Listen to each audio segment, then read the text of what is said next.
Chapter 903. That afternoon Wu Qian got off work on time. His assistant, Xie Kuan, saw that there was nothing for him to worry about. He hummed a tune as he walked out of the monitoring building and went straight to a nearby brothel. There was a very good-looking girl who had just arrived. Xie Kuan had spent a lot of money to bribe her. He might be able to be the groom tonight. With a face full of pride, Xie Kuan saw that the brothel was just around the corner. With a smile on his face, Xie Kuan felt his vision turn black, followed by a pain in his neck, and he lost consciousness. When Xie Kuan woke up, he was already in a tightly sealed room. The walls were hung with various torture tools. The raging fire was right beside him, and the feeling of being roasted made his body tense up involuntarily. "You're Xie Kuan, right?" A shout suddenly sounded in his ear, and a big man with a scar on his face appeared in front of him. He held a whip in his hand and looked at Xie Kuan with an inquisitive look, as if to see how much punishment he could endure. Who are you? Who are you? Do you know who I am?" Seeing this situation, Xie Kuan knew that he might have been kidnapped. If it was really the mercenaries who wanted to arrest him, according to the procedure, they would first show their documents. Even as the assistant of Vice Minister Wu Qian, he needed to greet the Vice Minister's office. However, they did not do so, which was enough to explain the problem. He became extremely nervous. He did not know why these people were looking for him. If they paid for his life, what should he do? Working in the Ministry of Supervision building, Xie Kuan was very clear about the mercenaries' policy towards bandits. They had always killed one as an example to others. In order to destroy evidence and not be discovered, they would often end up killing the hostage. At the thought that he might die, Xie Kuan immediately closed his eyes and shouted loudly, "I don't know you and I didn't see what you looked like. As long as you don't kill me, everything will be fine."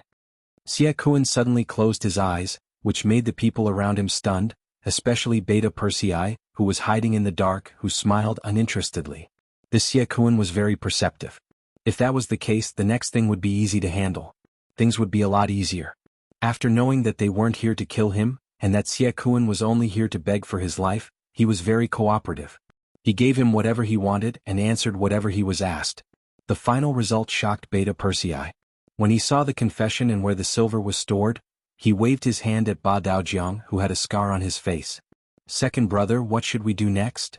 Ba Daojiang walked towards Beta Persei, who was hiding in the shadows, and chuckled. It was quite fun to be able to take on such a task.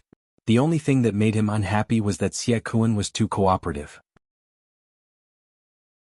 However, whether he could be put in an important position or not depended on how he dealt with this matter next. "Young master, please calm down." There were other people involved, but they were all the assistants of those high-ranking officials. Many things were done by them. They are the most trusted people of those high-ranking officials. Some things were done by them. Beta Persei said in a low voice while carefully observing Yang Qindong's expression. In a sense, he was also one of Yang Qindong's people. This was equivalent to implicating him. If you don't clean the house, how can you clean the world? They can't even manage the people around them well. They are also responsible. It seems that this self-examination is not thorough enough. Yang Qindong said with emotion. 1,000-mile dike would collapse because of an ant's nest. Whenever something big happened, it would be because of a small matter that wasn't done well. In the end, it would add up to become a big matter. Yang Qindong thought to himself. It seemed that the self-examination wasn't enough. The departments that were supervised were also not complete. This time he could take advantage of the fact that he was in Crimson City to do a good job. At the same time, he could also set up a plan for it. Yang Qindong slept late that day. On the morning of the second day, when the various departments had just started work, 3 large boxes suddenly appeared at the entrance of the Ministry of Supervision, as well as a large envelope addressed to Vice Minister Wu Qian. No one could explain how this thing came to be, but it appeared in front of everyone in such a grand manner. This matter naturally caused a commotion and caused a commotion. When Vice Minister Wu Qian saw this at the entrance of his unit, he immediately ordered his men to open the 3 boxes. Then, a dazzling amount of silver appeared in front of everyone. "Wow, there's so much silver." "Yeah, I'm afraid there's more than 10,000 silver. What's the meaning of this? Why did they leave so much silver in front of our Ministry of Supervision in the morning?" That's right. Could it be that some official is here to surrender? But this is already more than 10,000 silver. I'm afraid that even if he surrenders, the punishment won't be too light." The sounds of discussion came one after another. Although Yang Qindong had set a rule that embezzling 10,000 silver would result in the death penalty, there were exceptions. For example, if there were meritorious deeds or surrenders, it would depend on the person. Everyone was wondering if this was the act of a corrupt official to save his life. Wu Qian was also dazzled by the white silvers. Although the amount of silver was recorded in the investigation of corrupt officials, it was only a number after all. It was not as direct as the silver in front of him. However, Wu Qian was merely shocked. When he saw that there was another letter on the box that was addressed to him, Wu Qian reached out to take it and then opened it. In an instant, everyone's attention was attracted. Just when everyone's eyes fell on Wu Qian, waiting to see how he would react and guess who wrote this, Vice Minister Wu suddenly lost his balance and fell straight to the ground. Fortunately, someone with sharp eyes and agile hands quickly reached out to support him, so he did not fall. However, at this moment, Wu Qian's face was pale and his breathing was a little rapid. Everyone was even more surprised to see such a loss of composure. What exactly was written in the letter that made Vice Minister Wu, who was known for being impartial, lose his composure like this? Let's go, let's go. At some point, Minister Xinyu appeared and his assistant began to chase people away. Soon the place became quiet again. Xinyu also took 2 steps forward and came to Wu Qian, asking with concern, "Old Wu, are you okay?" "I'm fine, I have something to report to the minister." Wu Qian's expression slowly returned to normal. Although he was still very shocked and angry, since it had already happened, he had to find a way to solve it. "Okay, then let's go to my office to talk. Come, seal these 3 boxes first." Xinyu nodded and then ordered the people around him. In the minister's office, Wu Qian showed the letter to Xinyu. It was not accurate to say that it was a letter. It was a confession, and Xie Kuan's name and handprint were written in the confession column. Of course, he was very familiar with the handwriting. He could tell at a glance that it was handwritten. He didn't expect such a big thing to happen to the people around him. At the same time, even his newly married wife and brother-in-law were sinners. This blow came too fast, so fast that Wu Qian wasn't prepared at all and couldn't react in time. Chapter 904. In comparison, Minister Xinyu was much calmer. After he read the letter, he sighed. He did not expect that his impartial and hard-working deputy would be involved in such a situation. If it were anyone else, they would be in pain and in a dilemma. "Minister, I would like to withdraw." Wu Qian announced his decision. This matter involved his assistant and family. He no longer had the authority to deal with this matter. "Withdraw?" Xinyu pondered for a moment and shook his head. "Normally this matter involves your family and the people around you. You should withdraw. But now, this matter has been made known to everyone in the Ministry of Supervision. Perhaps the truth will spread soon. If you withdraw now, people will inevitably say that you are trying to escape. Although it is only a difference of 1 word, sometimes rumors can be fatal." "Minister, what should I do?" After Wu Qian heard this, he realized that he had underestimated the matter. If it was before, he could withdraw. But if he withdrew now, he was afraid that someone would really use this matter to make an issue out of it. One must know that the Ministry of Supervision looked impressive, but in reality they had offended many people. Once something happened to them, there would be many people who would kick them when they were down. Investigate it. Investigate it yourself. Then use the results to slap the faces of those who are watching the show. Let them see what kind of person you are, Old Wu. Take this opportunity to show your impartial side. Xinyu said with an encouraging attitude, but then he changed the topic and said, "But if you want to do this, then you must be prepared to sacrifice some people. And if you can't do this, then I agree to withdraw." Wu Qian understood what Xinyu meant. He was asking him to make a decision. Should he choose the law or should he choose his family? The problem was there. Presumably, it was a very difficult choice for anyone. It was even a difficult decision to make. Wu Qian didn't say anything. Xinyu took out a box of Heavenly Con cigarettes from his pocket. He took out a stick and put it in his mouth. Then he took out another stick and handed it to Wu Qian. After lighting it up, he took a puff and said, "I know that anyone in your position would be very difficult. But since we're in this position, we have to make our own personal contributions. Our bodies aren't good enough, so we can't go into battle and kill enemies like Lung Feng. But the 6th young master once said that there's no distinction between a position and a job. It's all about making contributions. Think about it. Because of our hard work, many people are now living a life that was unimaginable in the past. Didn't you choose to work here and contribute because you couldn't stand the corruption of the great Ming Dynasty? So every time I encounter something that I can't decide, I will think about what my original intention was. Sometimes I even feel very grateful to the 6th young master. If he didn't send people to bring me here, I wouldn't have known that there was such a world outside the great Ming Dynasty. The Han people can live so well, have such self-respect, and be respected by others.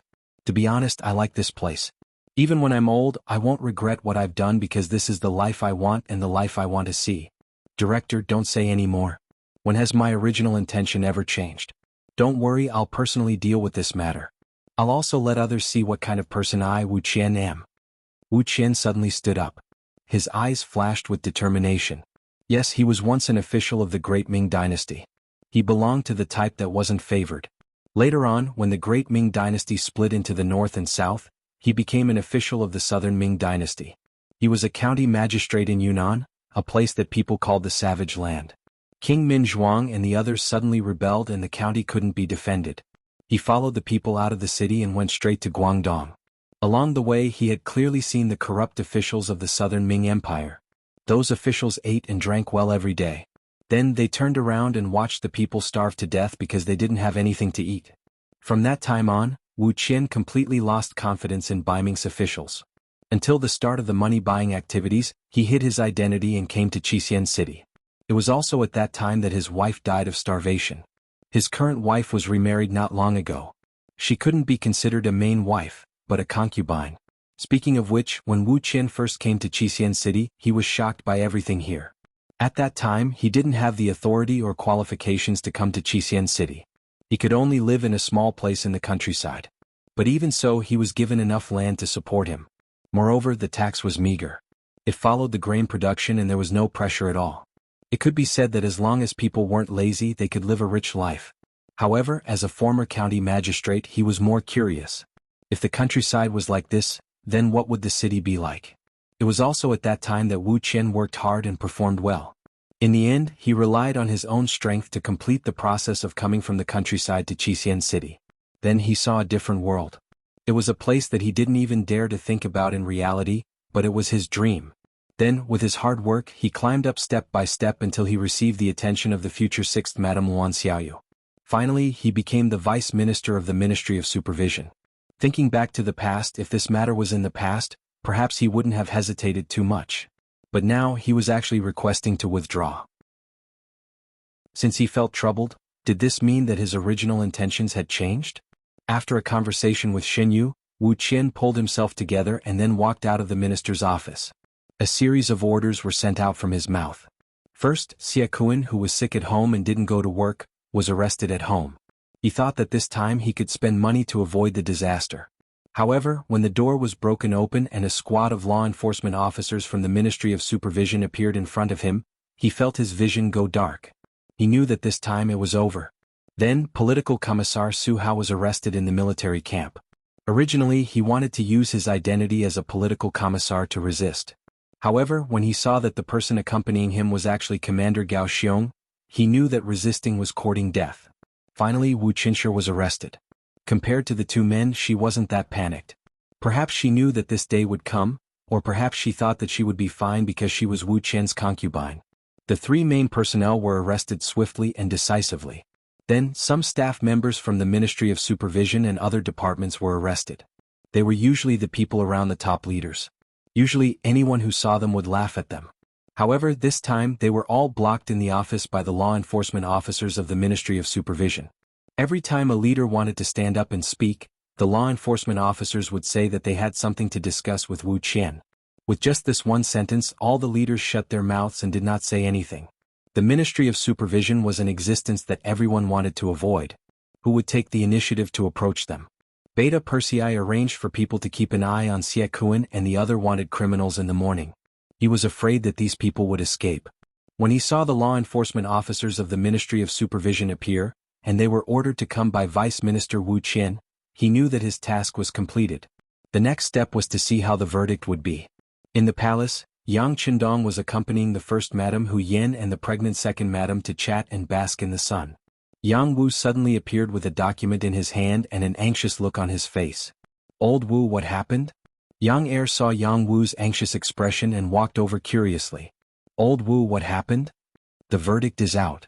A total of 8 people are sentenced to death and 32 people are going to different degrees of reform through labor, Yang Wu said in an excited voice. So fast. Beta Persei was also surprised after hearing it. It had only been 2 days since yesterday. Although he thought that Wu Qian might continue to be impartial, he did not expect it to be so fast, and the sentence was quite heavy. He reached out and grabbed the document. When he saw the names of Xie Kuan, Su Hao, and Madame Wu Su among the 8 people who were sentenced to death, he had to say with admiration, "I, Beta Persei, am rarely impressed by anyone other than the young master. Now I'm impressed by Wu Qian." After a sigh, Beta Persei sent the document to Yang Qindong. He just glanced at it briefly and nodded, "I already know about the matter and I agree with this decision. In addition, all the leaders who were implicated will have to write a letter of self-criticism. They will also have to publicly review it in their respective units. If anyone disagrees or is in conflict, then report their name. I will personally send them to the countryside and personally choose a piece of land for them to live on for the rest of their lives. As for Wu Qian, the people around him are rotten. He should also reflect on it and let him stay at home to reflect on his mistakes." Yang Qindong's order was quickly issued in the form of a document. Although Yang Qindong had returned to Qichen City, he rarely expressed his opinions on some of the work below. Even if a department was not doing well, he would usually talk to its main leader in private. The number of times he gave orders in the form of a document like this was really rare. It was precisely because it was rare that it attracted attention and attention. Originally, when some of the people around the leaders were in trouble, they did not care and thought that they could just find another one. They did not even think about what they had done wrong. Not to mention to do any inspection. But as soon as the document was issued, they knew that they had angered the 6th young master this time. At the moment, none of them dared to take a deep breath and immediately wrote a reflection in person with a proper attitude. Chapter 905. 8 people were killed and executed on the spot. The execution was carried out on the same night. From being caught to being sentenced, it did not even take 48 hours for them to lose their lives. As for the 32 people who were put through labor, they were also sent out of the city the next afternoon. It could be seen that if they did not work hard and get rid of their problems, they would have to work for the rest of their lives. The matter was resolved so quickly, which was out of many people's expectations. In Crimson Nest City, in a courtyard that was only the size of a courtyard, a valiant and handsome man was looking up at the sky. Looking at the bright moon in the sky, he could not help but say, "What a good method, how admirable." "What are you saying now?" Just as the man was looking at the moon, a woman's voice sounded beside him. It was gentle and pleasing to the ear. "Haha, it's nothing, I'm just admiring the 6th young master's boldness and methods. It should have been like this long ago. Some of the workers around the leaders are even more arrogant than the leaders. If we don't get rid of this trend, something will happen sooner or later." The man turned and smiled. When he looked at the woman in the courtyard, his face was as warm as spring. "That's right, my 6th brother is amazing. To be honest, when I was young, I did not know that he had such ability. Everything that has happened now makes me feel like I'm in a dream," the woman said with a smile as she got up and poured some warm tea for the man. There was only one person in the entire Crimson City who had the right to call Yang Qindong's 6th brother, and that was the Yang family's 7th sister, Yang Duo. In actuality, she was the one who had said those words. She had first left the capital of Baiming with Yang Qindong and had just gotten used to the climate and environment of the origin city. Then, because Qiao Yin was pregnant, she had taken a boat to Crimson City. Only after coming here did Yang Duo know what a great undertaking was. After coming here, Yang Duo often walked around with the madams and quickly understood the situation in Crimson City. In particular, she knew that in this city, although marriage required the blessings of the parents, it also depended on one's own will. This was what people called free love. Furthermore, the madams had all said that half of the women who came to Qian City had taken the initiative to divorce and pursue their own happiness. Although it was only 5% in a place like Crimson City that was already filled with people, this was not a small proportion. This also made her think. She never thought that she would really meet such a man on the street. Speaking of which, it was quite a coincidence. She originally thought that the security of Crimson City would be very good, so when she came out, she refused to bring any guards and only brought a maid to accompany her. However, because she accidentally exposed her wealth, she was still targeted. Just as the thief was about to steal, he was discovered by a man who suddenly appeared and caught red-handed. Yang Duo was also sent to the nearby public security office as a witness. Only then did she know that the man's name was Long Tainan. What Yang Duo didn't expect was that this man who didn't even look 30 years old was already the second in command of Crimson City's public security department. Although he was ranked last, he was still considered a high-ranking official. This kind of age and this kind of official position in the Great Ming Dynasty was absolutely impossible to appear. Which important minister did not go through more than 10 or even decades of ups and downs in the officialdom? While Yang Duo was shocked, Long Tainan was even more shocked. He originally thought that this beautiful and intellectual woman would be a little panicked after knowing his identity. But who would have thought that she was so calm as if she didn't hear anything? It had to be said that Long Tainan could be considered to have seen countless people. Just when he was in the public security department, he didn't know how many people he had interacted with. Often he could see a lot of things from the changes in other people's expressions. But when facing Yang Duo, he found that his tricks seemed to be useless. The two of them were curious about each other at the same time. This was not a good thing for men and women. Just like this, the more they wanted to understand each other, the more they knew. Slowly, they finally understood each other's situation, but at the same time, they found that they had already fallen in love with each other. In this matter, Yang Duo more or less felt inferior. After all, she was a divorced woman. Although it was a peaceful divorce, it definitely wouldn't be good if it was spread out. If Long Tainan was also divorced, it would be better, but this man was too perfect. He was almost 30 years old, but he had never been married. In his own words, he was poor in the past and couldn't get a wife. Later, Chichen was owned by Yang Xia. As a native, he finally had a place to show his ability. He worked hard step by step to get to where he was today. After a lot of effort, he naturally didn't have time to pay too much attention to emotional issues, so he never got married. Yang Duo was not a little girl who would easily believe the words of others. For this matter, she also found the fifth madam and conducted a deep investigation on Long Tainan through the CIA. But the final result was that this person was very innocent. He had never left Ryukyu Island since he was a child. Such a person would definitely not have any problems.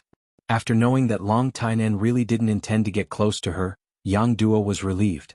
This was mainly because she had been hurt in emotional issues and was really scared.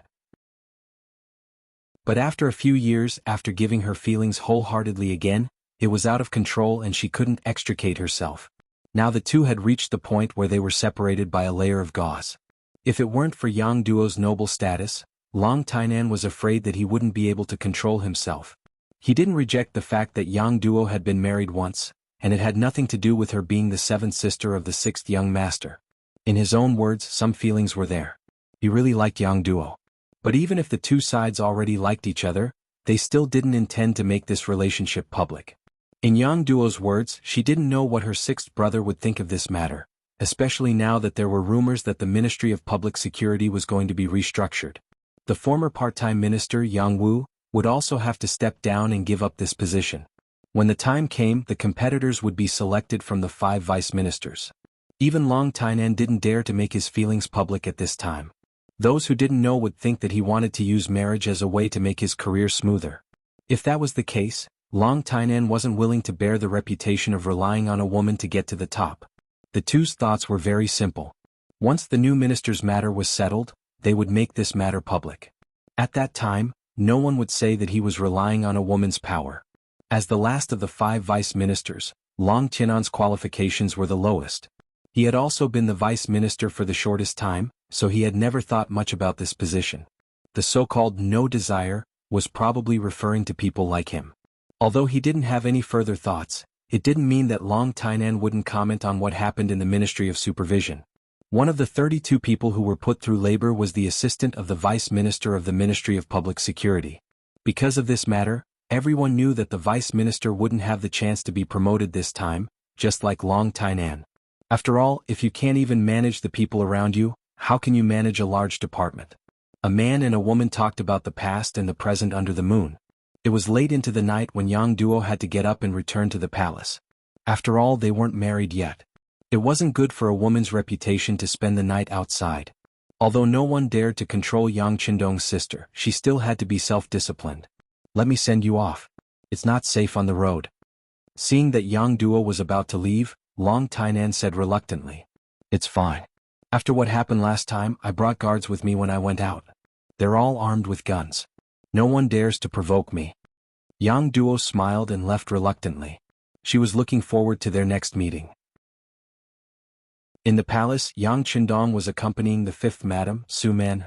Ever since the 2nd madam, Qiao Yin, got pregnant, the other madams seemed to feel a sense of crisis. Since then, everyone counted their days. Once the time was right, they would invite Yang Qindong over. Regarding this, Yang Qindong could only feel that he was about to become a cedar. He couldn't complain about anything else.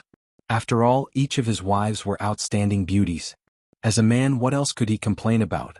Wouldn't that be a little inconsiderate? Tonight was the best time for Su Man-er to get pregnant and give birth. Yang Qindong rushed over after having dinner with Qiao Yin. After a round of lovemaking, the two of them lay on the bed and hugged each other. Not knowing when light footsteps came from outside. Then, without seeing anyone, a voice came in. "Madam, seventh sister has returned to the palace." "Okay, I understand." Su Man-er, who was lying on the bed, replied.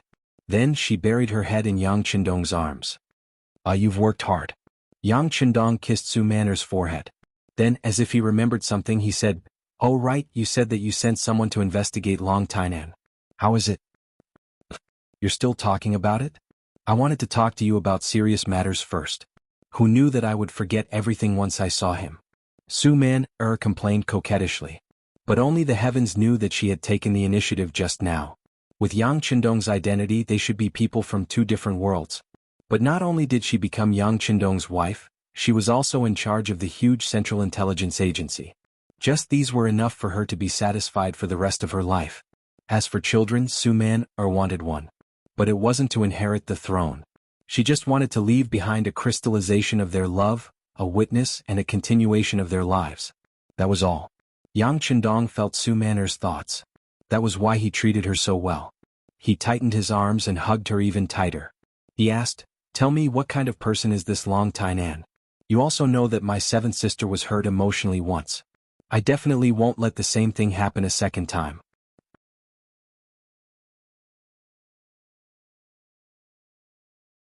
At first, the two of them did not know each other's identities.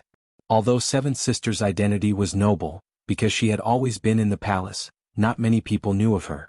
Also, the thief who coveted seventh sister's money is still being punished and sentenced to 3 years in prison. From this result, we can basically rule out the possibility that it was man-made. According to our investigation, Long Tainan is a very prideful person. Back then he had taken the earliest Lung Feng exam and even passed. However, considering that he was originally a local of Ryukyu Island, and that the local public security was also a big problem, they fought for his opinion to stay and work in the local area. I heard that in order to make him stay, the local officials even used prodding methods. The general idea was that even if he could be a good soldier, he might not be able to manage the local public security work. Under the provocation, as expected, he did not report to the military. Because of this, the military even fought a lawsuit with the local government for a while. Hearing Su Man-er's introduction, Yang Qindong did not smile at all. Instead, he snorted coldly, "Immature." Su Man-er ignored him. Men were like this. When the woman close to them was about to get married, it was as if they were about to lose something. Under such circumstances, it was very difficult to say that they would find other people pleasing to the eye. This was her husband throwing a tantrum in front of her and also showing that he did not treat her as an outsider. Su Man-er was happy in her heart and continued, "This person's ability is still quite good. He relied on his own hard work to climb up step by step. According to our investigation, during the work period, he did not have any close contact with any officials. Even Sir Yu Qian, who is in charge of a city, he only went to visit him once with his colleagues during the New Year. This is already very rare among the cadres at the secondary level. Yes, he's not someone who wants to climb up to others. That's one point." Yang Qindong expressed his opinion once again. Hearing this, Su Man-er, who was at the side, was amused. "Husband, then your attitude means that you agree to this matter? It's still too early to say these things. We'll talk about it after I find a chance to meet him." Yang Qindong did not make a decision immediately.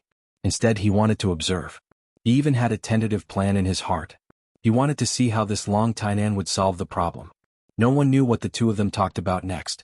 However, on the second day, a piece of news began to spread in the public security department. That was, the next department head had been chosen. Whoever it was would be announced when the time came. Once the news was out, the expressions of the other secondary managers who were still trying to pull strings and possibly taking up the position instantly turned ugly. Since it had already been decided, it was obviously too late for them to do anything else. In his own office, Long Tainan also heard about this matter from his assistant. However, he only smiled and accepted it. Originally, he did not want to be an official. As long as he could work hard, it was the same no matter who became the department head. Originally, he thought that the matter had been settled and everyone could put their minds on work. However, he did not expect that another piece of news would spread. It was said that considering that there were already 5 secondary managers in the public security department, there were already too many of them. One of them had to be eliminated, and this person was very likely to be Long Tainan, who was at the bottom of the list. Once the news came out, the assistant hurriedly reported it and then asked the leader to find someone to inquire about it. Long Tainan was not in a hurry. He thought that such a thing was impossible. It was true that he was at the bottom of the list, but he was also the youngest. He was also very capable. He did not think that this news was true. It was just a rumor. When was there ever a change in personnel that was not like this? However, Long Tainan did not take it seriously. He did not expect that the city lord mansion of Wuxian would spread the news that afternoon. It said that in this change of work, there would be 2 people who would no longer hold the position of secondary manager. They were the secondary manager of the Ministry of Supervision, Wu Qian, and the secondary manager of the Public Security Department, Long Tainan. The news came from the city lord mansion, so there was no need to doubt its accuracy. At this moment, Long Tainan was indeed a little flustered. He did not understand why this was happening. However, if it was because he was young, then why did they promote him to the position of secondary manager? Originally he was working well down there. Wasn't this playing with him? Filled with confusion, Long Tainan returned to the mansion unhappily. Tonight Yang Duo came again. Originally the 2 of them did not meet so often. After all, even if they were in a relationship, they had to pay attention to the influence, not to mention that the other party was the sister of the 6th young master. However, it was precisely because she heard about Long Tianan's matter that Yang Duo felt that it was necessary for her to appear. When they met, she even bluntly asked what was going on. If needed, she could go and ask Yang Qindong. If this was said by someone else, it was very likely that they were bragging. However, who was Yang Duo? She would do what she said. If she made up her mind, even if Yang Qindong was already resting, he would still have to dress up neatly and come out to welcome her. There's no need. On the other hand, the moment Long Tainan saw Yang Duo, the gloominess on his face disappeared. I can't let one person take all the benefits. For me to be able to meet you is already a blessing from the heavens. As for my position as secondary manager, I'll just let it go. I'm still young anyway. As long as I have a job to do, it's fine. Not only did Long Tainan appear to be so open-minded, but he had also thought it through. He even thought that it was probably because the 6th young master knew about his and Yang Duo's matter. Considering the idea of avoiding relatives, he removed the position of secondary manager. However, at the same time, it also meant that he was already seriously considering his marriage with Yang Duo. Yang Duo was a smart person. No matter what, she still had the genes of the Yang family. She quickly understood the meaning of this sentence. Then her expression changed and she said shyly, "What are you talking about? Could it be that he already knows about our matter?" That's not strange. The 6th young master can find out about the entire Crimson City and even the entire Ryukyu Island if he wants to. Long Tianan's expression became a lot more serious. From the bottom of his heart he really respected Yang Qindong, who was younger than him. Originally, Yang Duo came aggressively, thinking that someone was trying to make things difficult for Long Tainan. What, did they think there was no one behind them? If someone really thought that, then she would use facts to tell them that their thinking was very wrong. However, after Long Tianan's persuasion, she knew that it was very likely that the result would be different. She was relieved. After a while, she forgot about the purpose of coming here and changed it to the 2 of them talking about their hearts under the moonlight. One night passed. The next day, the city lord's mansion issued a decision in the form of a document. The 2 secondary managers, Wu Qian and Long Tainan, were removed from their positions. As for the new job, there was no mention of it. They were only told to have a good rest first. When the news came out, there was an uproar. Long Tainan was young. Being able to become a secondary manager did attract some envy and even jealousy. However, it was already very difficult for him to become a minister. This time he was not selected and did not even become a secondary manager. No one was surprised. However, some people said strange things. They said that Long Tainan used connections to attract the anger of the higher-ups and so on. In short, they were all derogatory words. They were just adding insult to injury. However, Wu Qian's matter attracted a lot of controversy.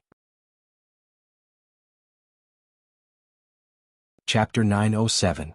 Previously, Wu Qian's assistant and family members had indeed made mistakes, but Vice Minister Wu himself had not done anything wrong. Not only that, his performance in this matter was not bad.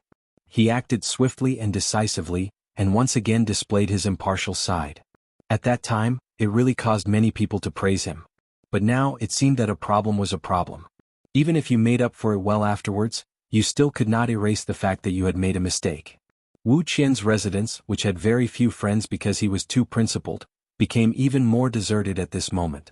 There was almost no one who came to visit him. This matter also caused many officials with integrity to be disappointed. If even Wu Qian had such an outcome, then would they still dare to follow in his footsteps in the future? Were they not afraid of becoming the second Wu Qian?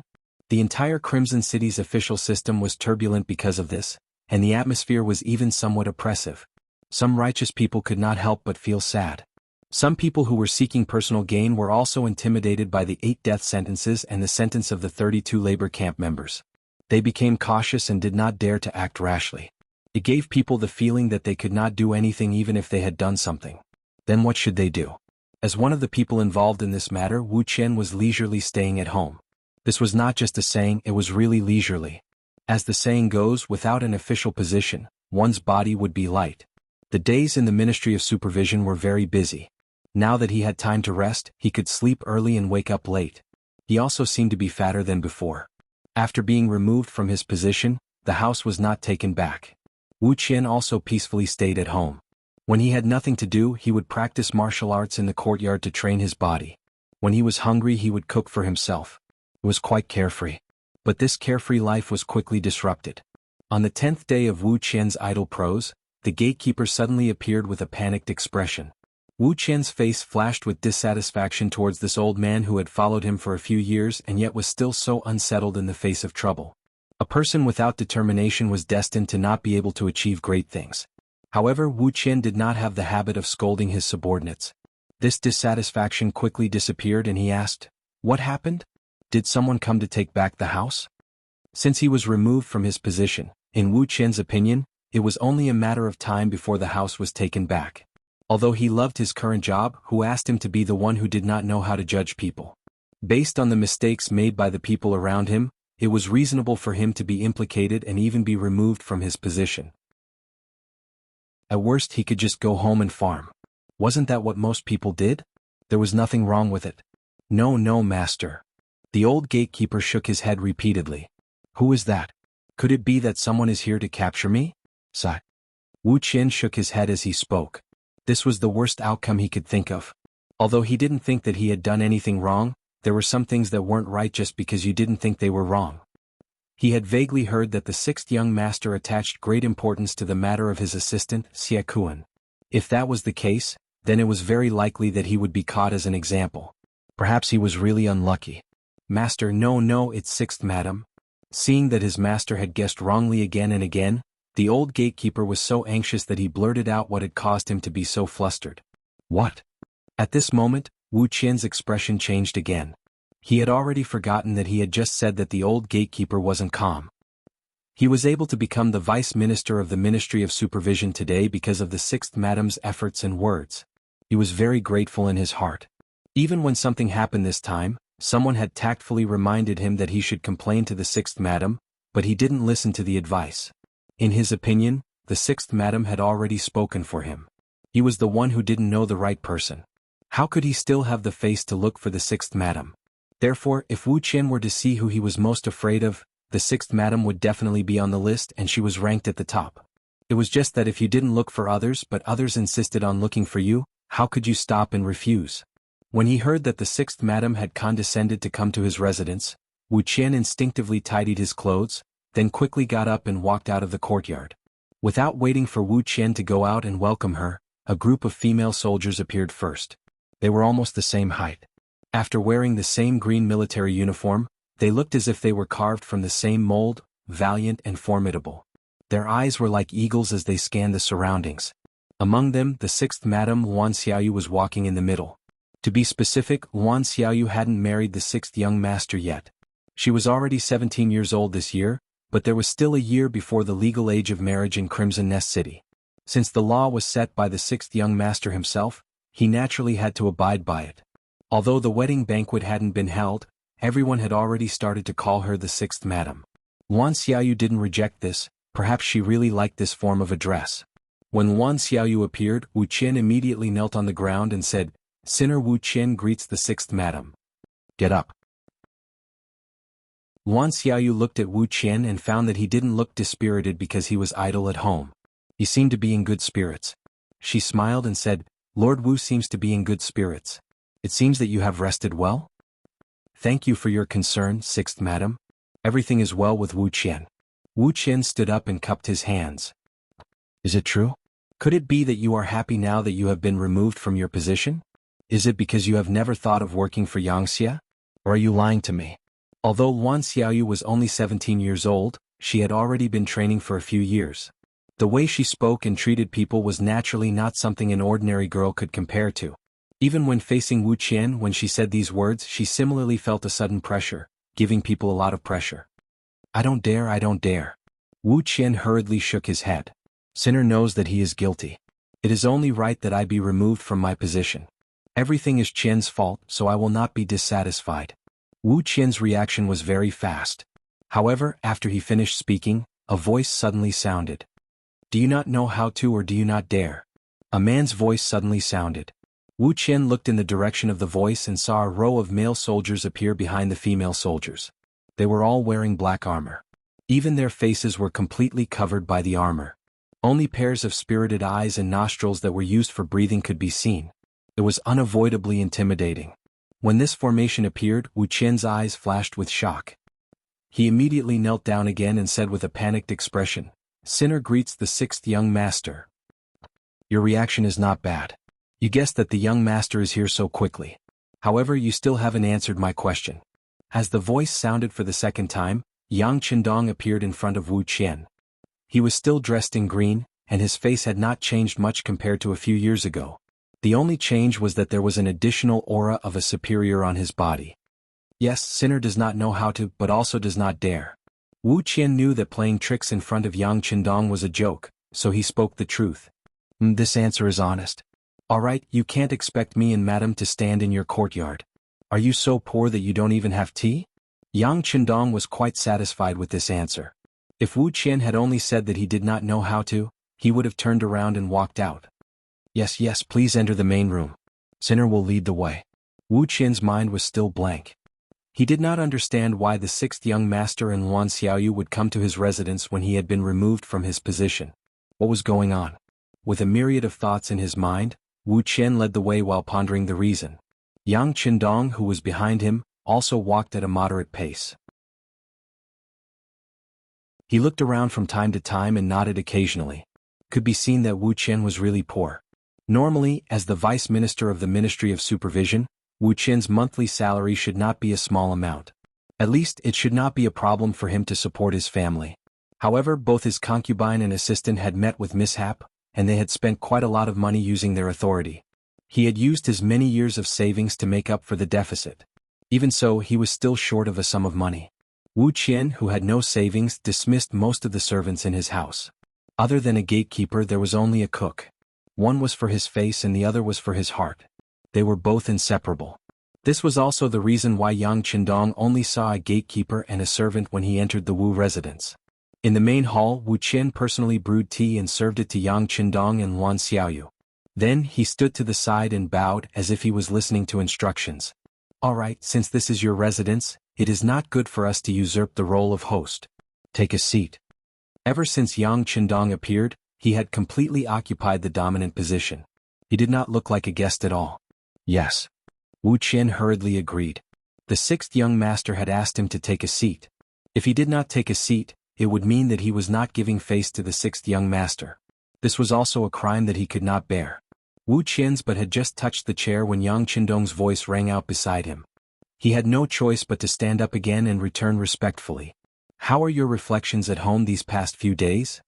Replying to the sixth young master, Wu Qian knows that his sins are grave. No matter how you punish me, I will plead guilty. It can't be considered a grave sin. It is just that you did not know how to judge a person. You can still be saved. However, one must learn from the president's teachings. Mistakes can be made, but the same mistake must not be made again. Do you understand? Yang Qindong was very satisfied with Wu Qian's attitude. If the other party thought that he was not in the wrong and continued to be stubborn, then this person could not be used. Yang Chendong had always believed that honest officials were not equal to capable officials. There were many honest officials who were not as useful as capable corrupt officials. At least corrupt officials knew how to do things and make money by taking advantage of the situation.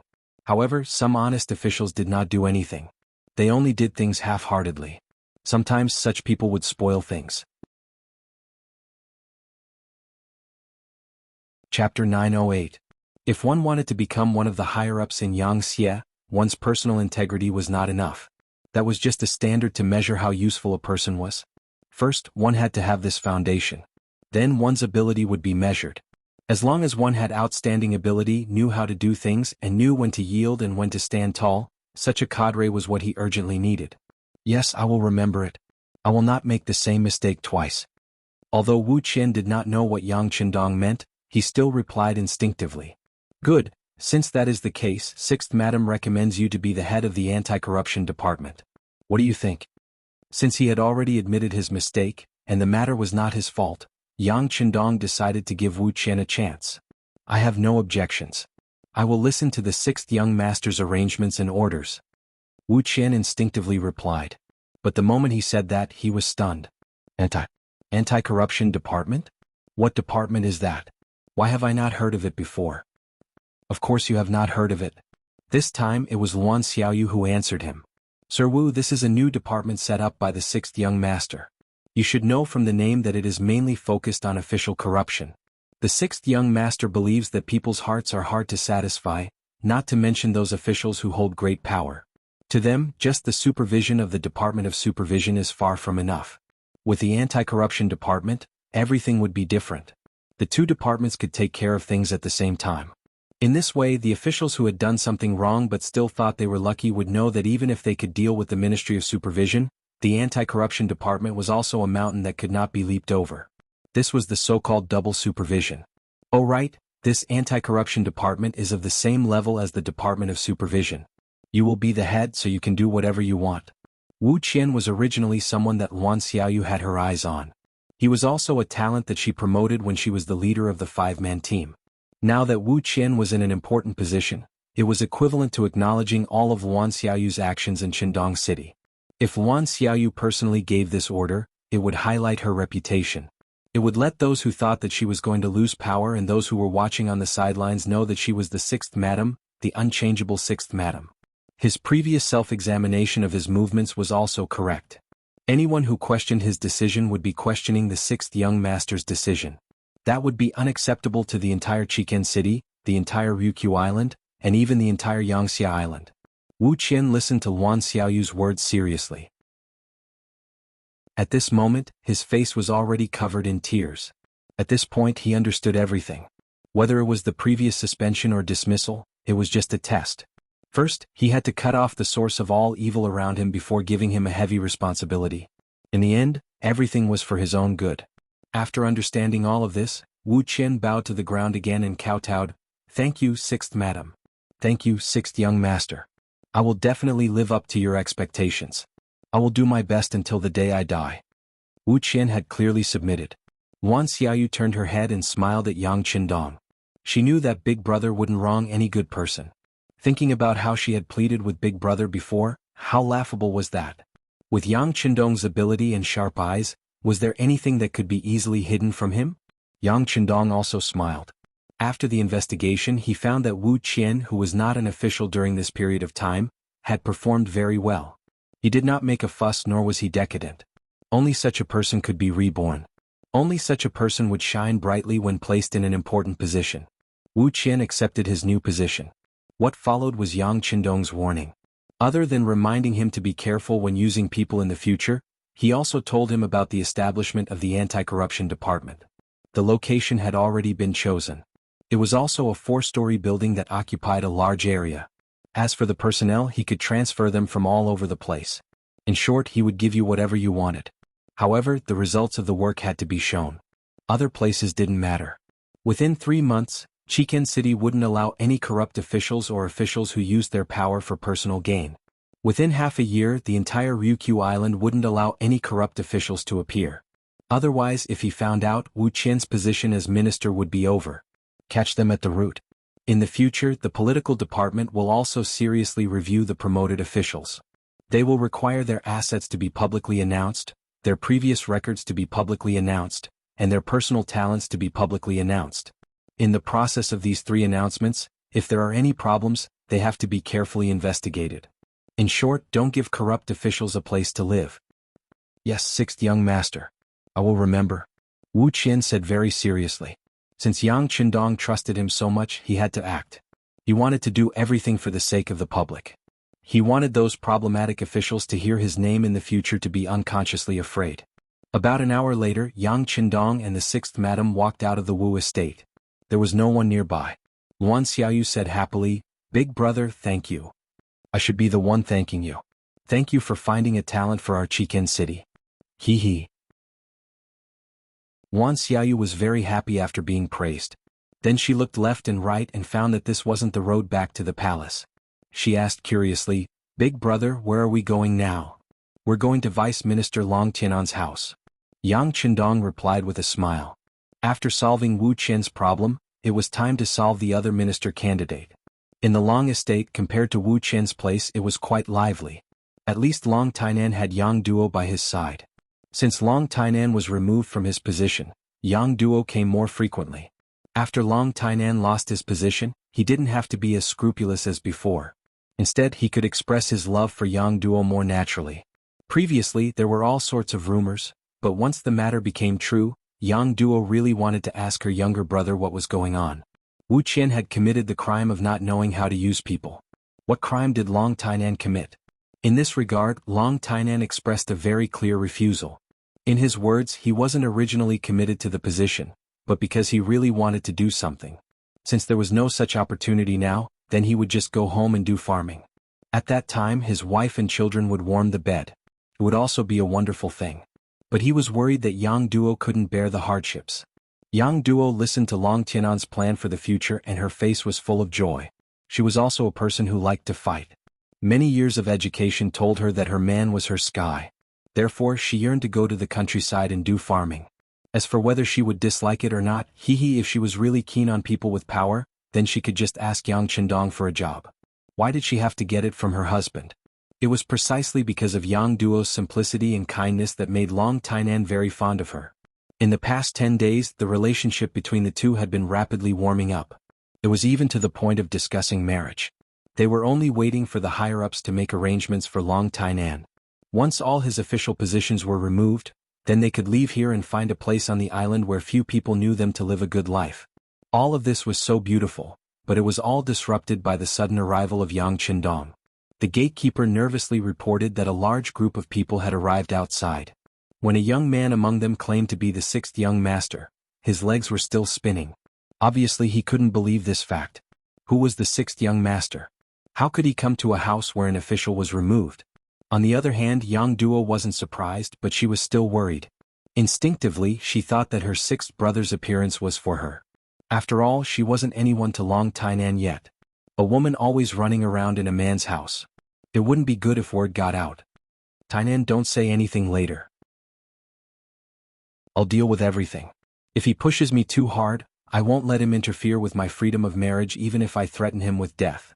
Staying in Chichen City, she didn't learn anything else, but the word freedom was often mentioned. Long Tainan wanted to stand up and say something, but he also knew that in front of someone like the 6th young master, he had no right to speak. If he didn't do it well, it would make things even more embarrassing. So he nodded. Okay, Duo Air, don't worry. If he really pushes me too hard, I'll fight to the end even if I have to give up my life. Okay. Yang Duo nodded gratefully, and then walked with Long Tainan to the gate. Outside the gate of Long Mansion, Yang Qindong and Luan Xiaoyu had been waiting here for a while. It had been half an hour since the gatekeeper went to report, but no one had come to greet them. Beta Persei, who was leading the team, was already impatient. What the hell is this Long Tainan doing? Is he angry because he was removed from his position and won't open the door? No, let's wait a little longer. Yang Qindong shook his head lightly. But even though he said this, he was also unhappy. If it wasn't for the fact that the other party was most likely his 6th brother-in-law, he was afraid that at this moment he would really break the door down. Fortunately, before Yang Qindong's anger reached its boiling point, the door opened from the inside, and Long Tainan and Yang Duo appeared in front of him. Sixth sister? Yang Qindong was naturally surprised to see Yang Gui here. He only heard from the madams that seventh sister would go to Long Mansion when she had nothing to do, but he didn't expect to bump into her. What? Are you surprised? Aren't you here to look for me? Looking at Yang Qindong's widened eyes, Yang Duo first put on an angry expression, but then she thought of something. Maybe her sixth brother really wasn't here to look for her, but she misunderstood. Who was Long Tainan? He was someone who dealt with criminals every day, so he could see everything clearly in an instant. It seemed that Yang Duo misunderstood the sixth young master. She immediately said respectfully, "Sixth young master, please come in for a chat."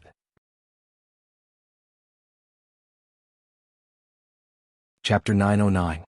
Okay. At this moment Yang Qindong had also recovered his calm.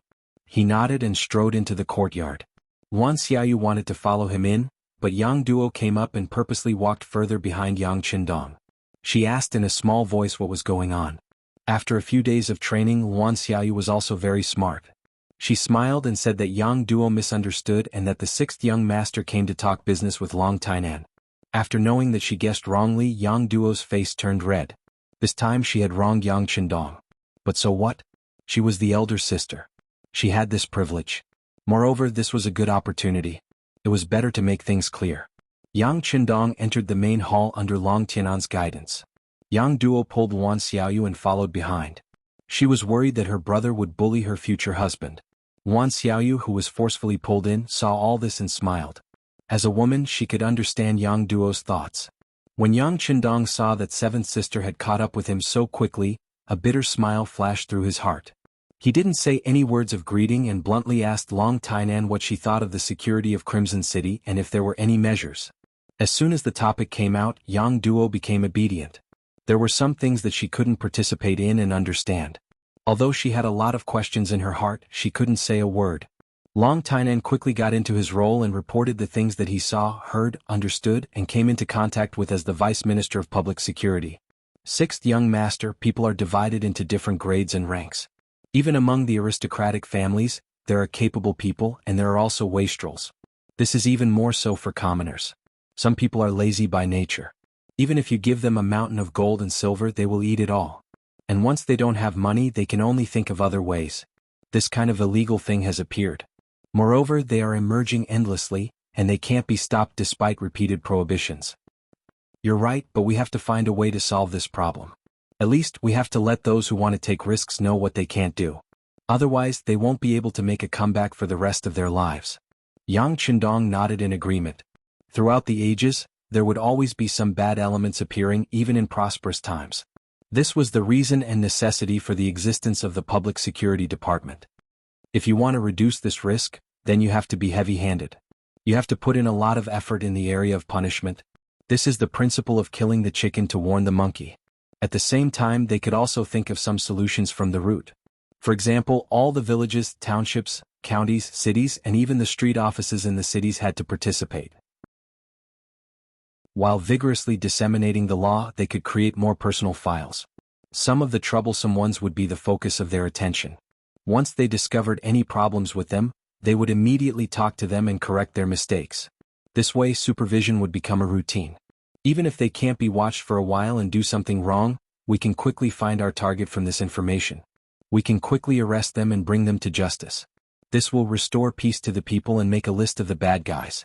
For example, we can also set up a reward system. Give rewards to those who report. This way, even if it's for the sake of benefits, people will still pay attention to others. Maybe we can also set up some joint measures.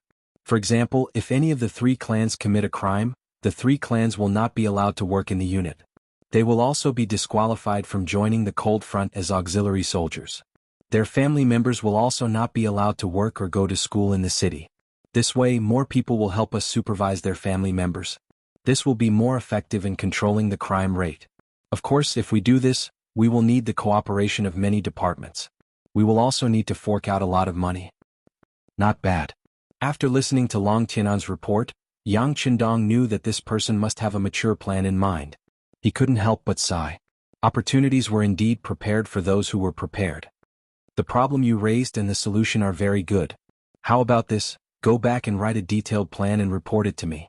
If there are no problems, we will use this as the standard to distribute it. We just need to fork out some money. Compared to the damage their crimes will cause to the city and the people, this is nothing. Thank you, sixth young master. Long Tainan quickly clasped his fist to express his gratitude. You don't have to thank me. Just do your job well in the future. This time, I'm actually here to inform you that the Public Security Department will be transformed into the Ministry of Public Security. The intention is to maintain public order. When the time comes, this department will be responsible for the security of the entire island. It will also be responsible for arresting those who break the law and guiding the security of other provinces. It's a difficult task. What do you think? Is there a problem with you being the department head? After Yang Qindong finished speaking, he looked at Long Tainan with a smile.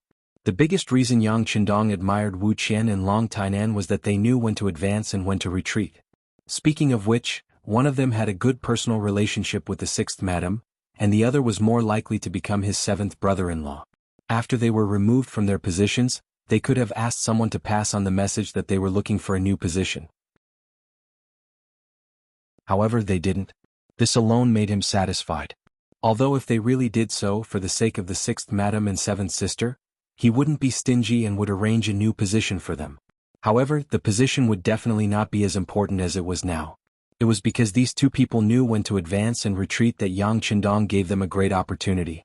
He also believed that once these two people agreed to this appointment, they would definitely be able to do this job well. Now he was just waiting for Long Tianan's answer. Long Tainan didn't immediately agree.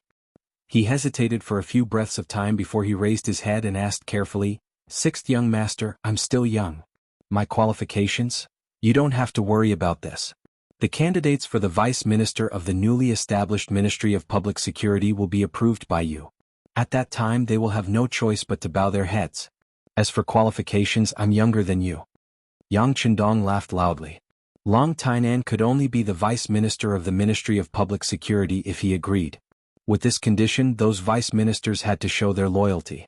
If anyone dared to not cooperate, then they would have no chance to be the vice minister. With this condition, he had the biggest trump card.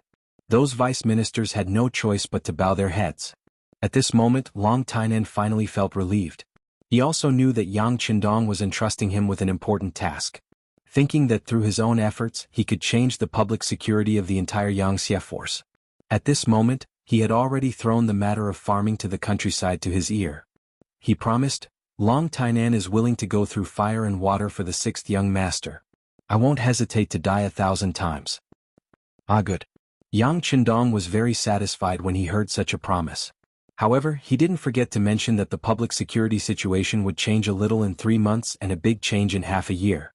If the public security situation still didn't improve, then he would punish them. Long Tainan was still very confident about this.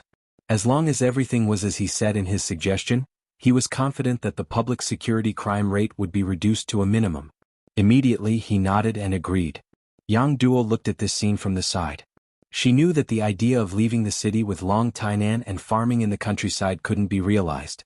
She couldn't help but sigh and say, "Men, all of them are obsessed with power." Ah. Hearing this sentence, Luan Xiaoyu just covered her mouth and chuckled. At this time Yang Qindong also looked over. After his gaze fell on Yang Duo, he coughed lightly, "What's going on between you and my seventh sister?" "Sixth young master, we really love each other. And the palace will still be your home in the future. You can come back whenever you want. If anyone disagrees, tell me and I'll teach them a lesson." Yang Qindong patted Yang Duo's back and said while pretending to be fierce, "Annoying." Yang Duo laughed through her tears. At this moment, her smile was like a spring flower blooming on a branch.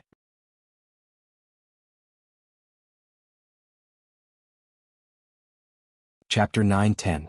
A day later, the documents regarding the establishment of the Anti-Corruption Department and the Public Security Department were issued. There was no sign before, so when the documents were issued, many people were stunned. Especially when they saw that the new ministers of the two departments had been decided, and that they were Wu Qian and Long Tainan, who had been dismissed previously. Many people immediately regretted it. If they had known earlier, they would have gone to the cold stove. Perhaps they would have been able to seek suitable positions in the two new departments now. In the palace, after Yang Qindong issued the documents, he didn't care about this matter anymore. Instead, he focused on another matter. This morning, the Security Bureau reported that the Spanish ships stopped at the port of Cologne. At the port of Campo of the House of Phnom Penh, 200 muskets were sold there. As soon as the news came out, the Security Bureau personnel in charge there felt that the situation was serious and quickly reported it on the radio.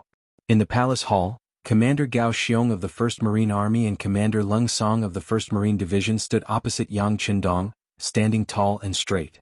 Boromov is not honest.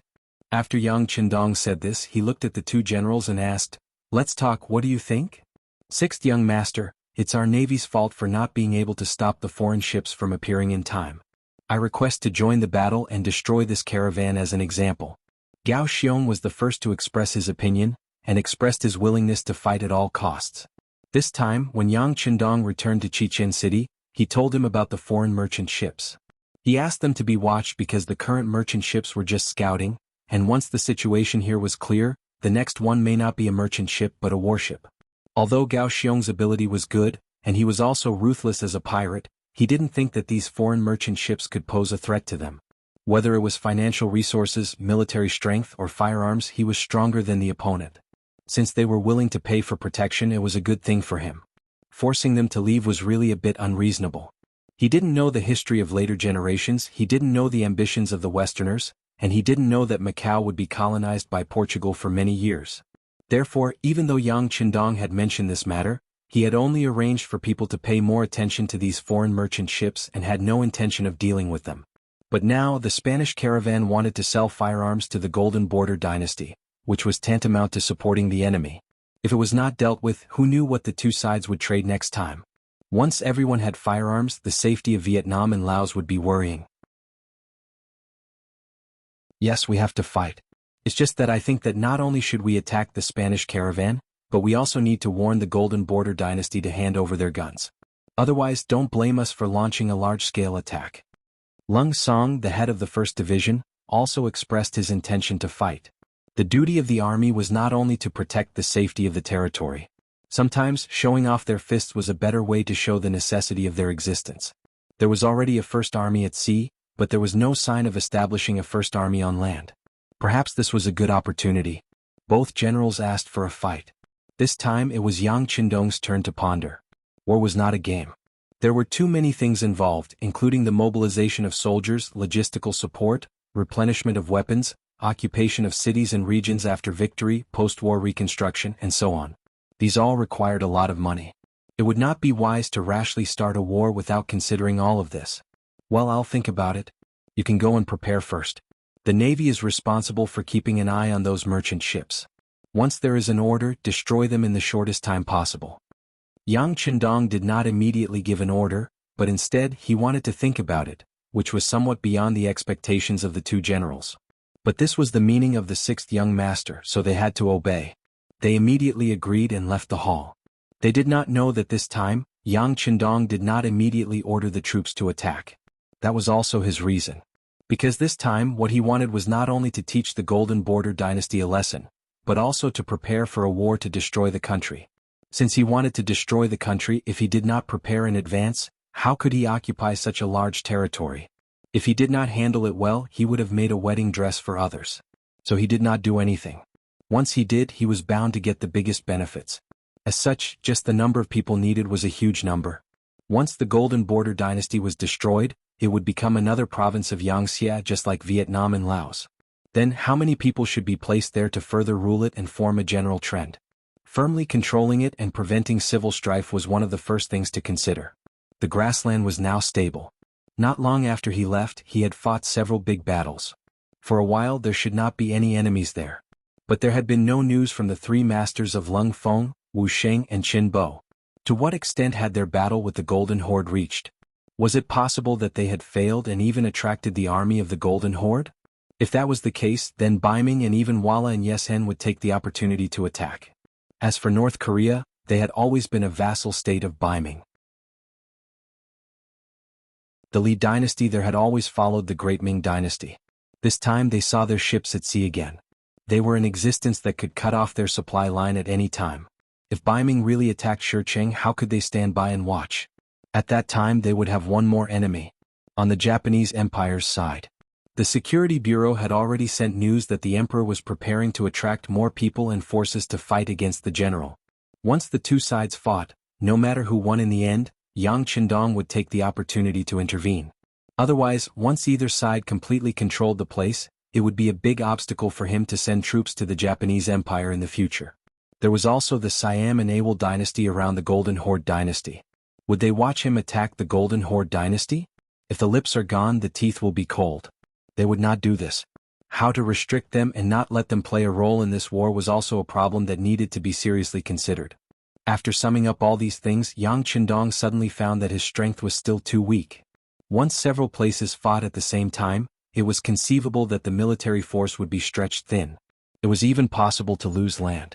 It seems that I need to make a good plan, Yang Qindong said to himself. He picked up the pen and paper on the table and began to write the preparations that needed to be done. 7 days later, seventh sister Yang Duo's wedding. Yang Qindong, as the only relative in Chichen City, naturally had to show up. After some excitement, the next day Yang Qindong issued the first order to prepare for the war. The formation of the First Land Army. The commander was Lung Song. His rank was also promoted from colonel to major general. This order, which was late for nearly a year, made Lung Song's eyes fill with tears. During this period he was confused and even decadent, but in the end he survived. Now that his dream had finally come true, he found that he wasn't that excited. On the contrary, a strong fighting spirit flowed in his heart. He wanted to take advantage of the upcoming battle to prepare for it. This time he had to show off his might. The soldiers who were ready to enter the First Land Army began to report from all over the country, enriching the team and making it stronger. Soon after, the second order was issued. 200,000 people and 30,000 educated young people were selected to be ready to move at any time. In order to encourage everyone's enthusiasm, once they moved, each person would be given 20 mu of grain field or 100 taels of silver. They could choose one of the suitable jobs. When the army and people were ready, Yang Qindong sent another telegram to the first city, asking the city lord, Yumian, to arrange 50,000 Mongolian people to be ready to move at any time. He also informed Tiger's Mane to let the 1st Cavalry Division prepare for battle. If they wanted to become the strongest cavalry in the world, they needed to constantly kill. Since there were no big battles around the first city, they would be arranged to participate in the battle in the Phnom Penh dynasty. Next, there were 2 provinces in Vietnam and Laos. The 2 governors also received the preparation of 30,000 people to come and move at any time. Yang Qindong was preparing for the occupation after defeating the Phnom Penh dynasty. With the participation of 340,000 people, it would play a great role in winning the people's hearts and ruling this place. The orders were issued one by one. After Yang Qindong participated in the opening ceremony of the Anti-Corruption Department and the Ministry of Public Security, he ushered in the Spring Festival of 1454 AD. He accompanied his wives to celebrate the Spring Festival happily. On the 7th day of the Spring Festival, he took the ship of the new Army's 4th Division from Chien City straight to Lao Province. At this time, it had been more than 3 months since Yang Qindong came to Chien City. This time he raised his sword high again and slashed toward the Phnom Penh dynasty. Yang Qindong met Luan Shaochen again in Mahase, a city in the southeast of Lao Province. This time it had been more than a year since they parted. After more than a year of experience, Luan Shaochen was more capable and mature. The sense of immaturity on his body had faded a lot and was replaced by a more mature temperament. As soon as he saw Yang Qindong, he gave a standard military salute.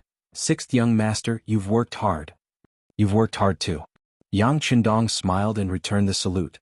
He patted Luan Shaochen on the shoulder. "How is it? Are you used to living and working here?" "It's okay. At first, I felt that the burden on my shoulders was a little heavy. I was out of breath for a while, but now I'm used to it." Luan Shaochen smiled and asked Yang Qindong to sit on the first seat. Then he also chose a seat next to him.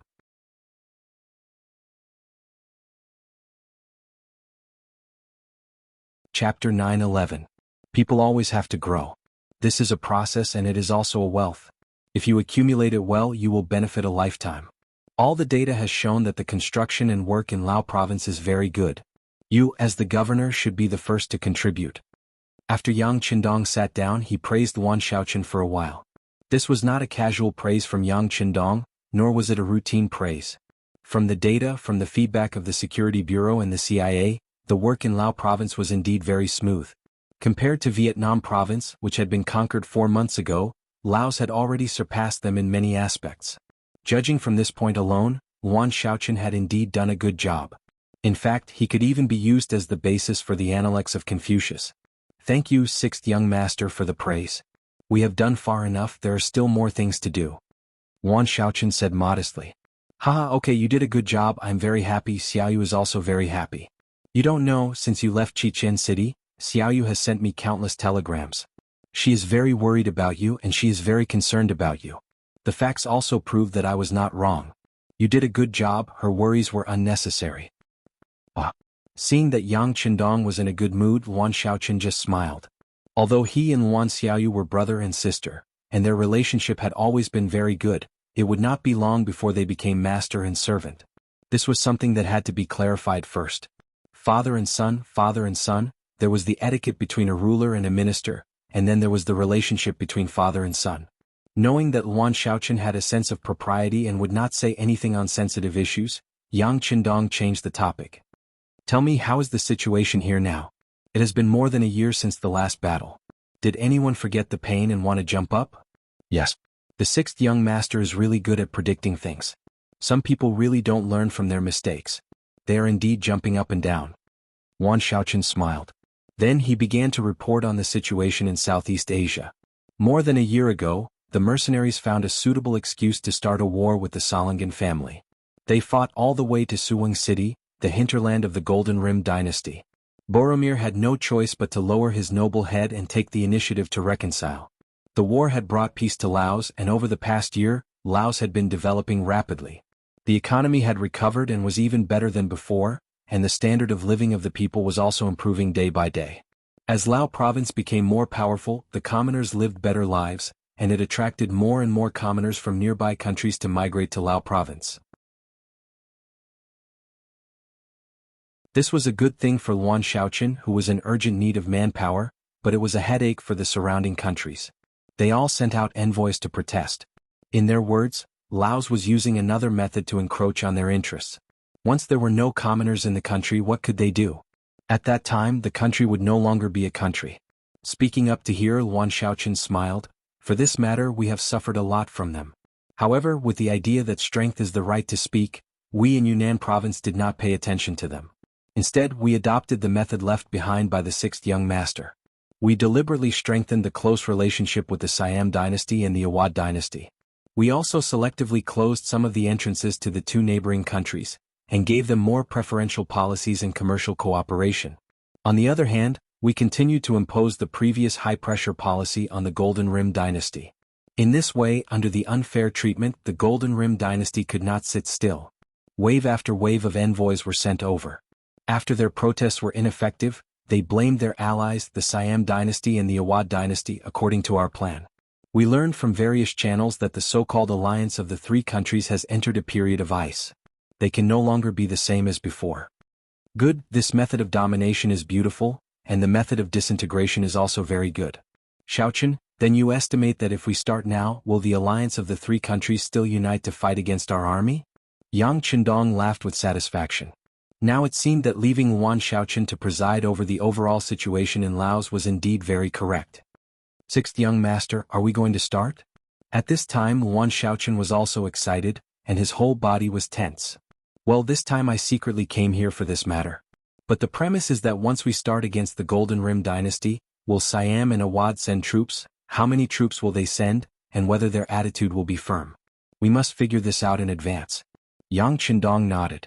Yuan Shaoqian was someone he trusted. Naturally, there was nothing that he could not tell him. What's more, if he wanted to win this war, he must get Yuan Shaoqian's full support. After telling the truth, Yuan Shaoqian became more excited. Good, it's time to fight. Sixth young master, you don't know, since we started to discriminate, the Golden Rim dynasty has also taken a lot of corresponding measures, such as increasing the military control at the border, strictly checking the people who want to migrate, strictly inspecting the caravans sent by us, and even imposing heavy taxes, etc. Sigh. Yuan Shaoqian sighed and said, because of this matter, many businessmen have complained to the provincial government. But considering that we are still focusing on economic development and urban construction, and have no intention of fighting, we can only endure this silently. Now it's good we can finally teach them a lesson. Looking at Yuan Shaoqian's emotional voice, Yang Qindong just smiled. As the governor of a province, while receiving respect and glory, there were also some pressures that needed to be shouldered. Only by enduring all these would one be considered to have truly matured. Only then could one be considered to have achieved the fruits of one's cultivation and be entrusted with heavy responsibilities in the future. After a simple complaint, Yuan Shaochen spoke about the various possibilities that he thought would happen once it happened. Although the relationship between the three countries is not as good as before because of our dominance, the relationship between the three countries in the alliance is not as good as before. But after all, if the lips are gone, the teeth will feel cold. Even if they are planning for themselves, they will not watch the Golden Rim dynasty be captured by us. They should still send troops. Yang Qindong understood this point. After all, the existence of the three countries' alliance was to ensure their most basic interests, to ensure that they had a certain power to fight back in the face of more powerful mercenaries. Now that someone had touched one of them, it was tantamount to touching their foundation. What if we can end the battle quickly? Since there was already animosity in his heart, how to make full use of this was a problem that Yang Qindong had to consider. For example, if Sui Xiong suddenly took action and quickly eliminated the Goldbine dynasty, the war would be over by the time Siam and Ava reacted and gathered their forces. He did not believe that the two countries would take the initiative to start a war with the mercenaries. Fast? How fast? Yuan Shaochen instantly understood the meaning of Yang Qindong's words, and immediately looked curious. Solve it within 1 to 2 months. What do you think? Yang Qindong leaned back in his chair and said unhurriedly. 1 to 2 months? Really?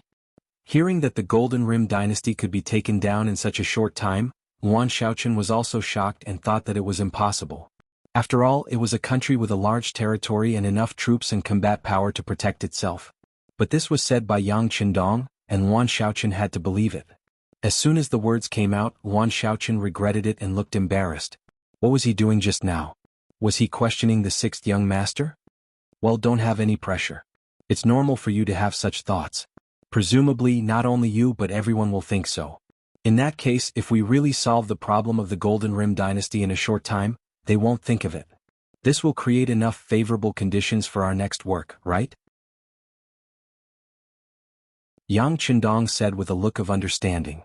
Yang Qindong knew that if he said that he could solve the problem of the Golden Rim dynasty in 1 to 2 months, everyone would think that he was exaggerating. But such things had happened in history. For example, in the Gulf War of later generations, the powerful Western countries only took 1 month and 11 days to solve the war. At that time, the whole world was shocked. Yes, that Western country had everything that a modern army had. But in contrast, didn't the mercenaries have many advantages today? They had the world's strongest cavalry that had been in war on the Mongolian grassland for a long time. At sea, they had the world's fastest warships and the best artillery. With both sea and land, if they were well prepared, it was possible to solve the entire Golden Rim dynasty in a very short time. As long as the Golden Rim dynasty was annexed, the next Siam dynasty and Awad dynasty would be like a half-wrapped dumpling. They could be controlled however they wanted. In that case, controlling the 5 Southeast Asian countries bordering the Great Ming dynasty would become a reality. Once this place was connected and managed for a period of time, this place would become another Crimson City, a primordial city, and a new base. At that time, whether it was marching to other Southeast Asian countries in the south, attacking the countries on the sea, or to deter Beiming or even to the north, it would be possible. Only in this way could he kill without worrying about the safety of his backyard. The idea was beautiful, but there were also many issues to consider when it came to actual operation. For example, the migration of personnel, controlling the entire Golden Rim dynasty, and building it faster were the top priorities.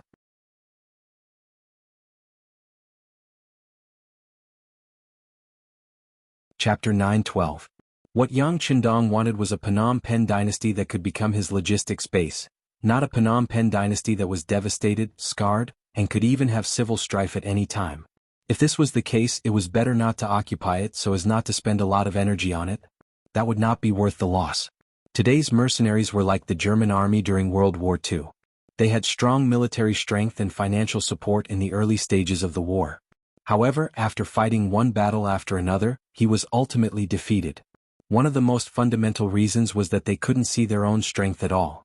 They thought they were the best in the world, but they didn't know that strong combat power was not equal to strong ruling and management ability. Yang Qindong never thought of becoming a fat man in one bite. What he wanted was how to win wars quickly and steadily without shaking the foundation.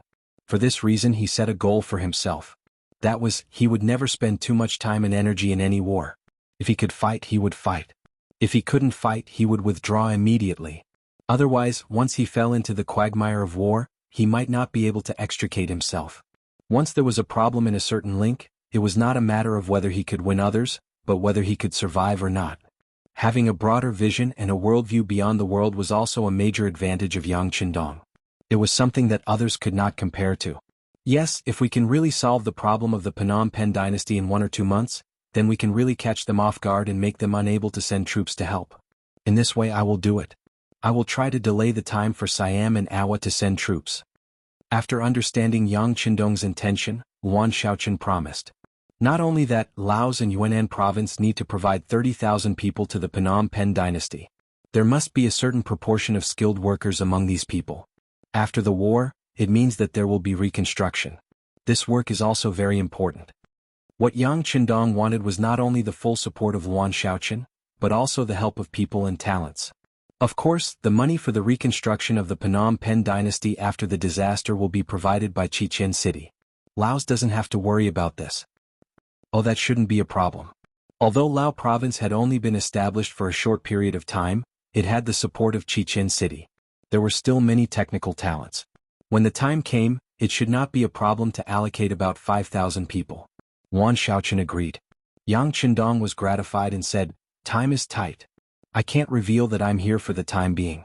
You have to do some work yourself. You also need to inform the governor of Vietnam, Song Zhe. These are all my orders. You just need to convey them." Okay, sixth young master, I know what to do. Yuan Shaoqian nodded again. He knew that if war broke out, it would have a huge impact on the economic development of Lao province, but he had to follow the overall situation. Even in the long run, it was worth it to lose something now. One was his own people and the other could become a bomb at any time. In the following time, Yang Qindong and Yuan Shaoqian talked for half a day in the small courtyard, exchanging opinions on some things. Yang Qindong also proposed a general direction of the development of things. As for the details, it was up to Yuan Shaoli to grasp. The next day Yuan Shaoqian left Mahase City. To the outside world, this was just an ordinary inspection, and it did not attract the attention of any forces. However, when he left, only he himself knew what sort of heavy responsibility he was shouldering. When he thought of the departure, Yang Qindong only gave him half a month to prepare. He felt great pressure, but at the same time he was excited. Once the Phnom Penh dynasty became one of the mercenary forces, it could be imagined that the development of Lao province would enter the fast lane, and the speed of development would be rapid. Half a month to prepare, this was not only the time limit Yang Qindong gave Yuan Shaoqian, but also the deadline he gave to the participating forces. As early as 10 days ago, the first city on the grassland received a telegram. 48 hours later, the fully prepared 1st Cavalry Division left the first city area. They traveled at night from the new Air Gandusi area to the sea town, where a large number of transport ships were waiting for them. The 1st Cavalry Division came and went like a shadow. They did not even have a fixed training place. Everything was based on actual combat. Wherever they appeared, there would often be a war. Even if such an army suddenly disappeared on the grassland, no one would know and notice. This increased the stealth of the operation. When the various forces knew that the 1st Cavalry Division appeared in Southeast Asia and showed their powerful side to the Phnom Penh dynasty, it was already a matter of the future. Not only was the 1st Cavalry Division in action, but the 1st Sea Army of the Navy was also in action. Commander Gao Xiong gave the task of dealing with the Phnom Penh dynasty to Long Yuntian, the commander of the 3rd Division. Yang Qindong had personally promoted this person from an acting regiment commander to the position of a division commander. This time it was time for him to perform and repay Yang Qindong. Advancing on both land and sea could greatly damage the Phnom Penh dynasty and shorten the time to occupy this place. In addition, he personally led more than 8,000 soldiers of the 4th Division of the 1st Sea Army, plus 8,000 soldiers of 20 auxiliary battalions. He seemed to have seen the scene of the 5-star flag being placed all over the Phnom Penh dynasty. After Yuan Shaoqian returned to Wanxiang City, where the provincial government was located, he immediately made a series of arrangements. Some of them were for the province, some were for the province, some were for the province, some were for the economy, some were for the civil affairs, and some were for the military. 2 days later, Yuan Shaoqian attended a regular meeting at the Lao Commerce Bureau and gave a speech. In view of the recent friendly relations with Siam and Ava, In order to deepen the relationship and cooperation between each other, the export point of goods was increased by 5% and the price was lowered by 5%. The comparison of 5% between the two countries increased the interests of the merchants of the two countries by far more than 10%, it would only be more. When the news came out, the merchants of the two countries were jubilant, and the major forces behind those merchants were also very happy. Since ancient times, officials and merchants were closely related.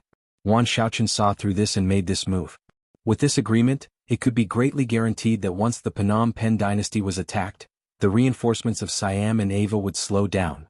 After all, once they chose to fight with the mercenaries, it would inevitably affect the trade and the income and living standards of those in power.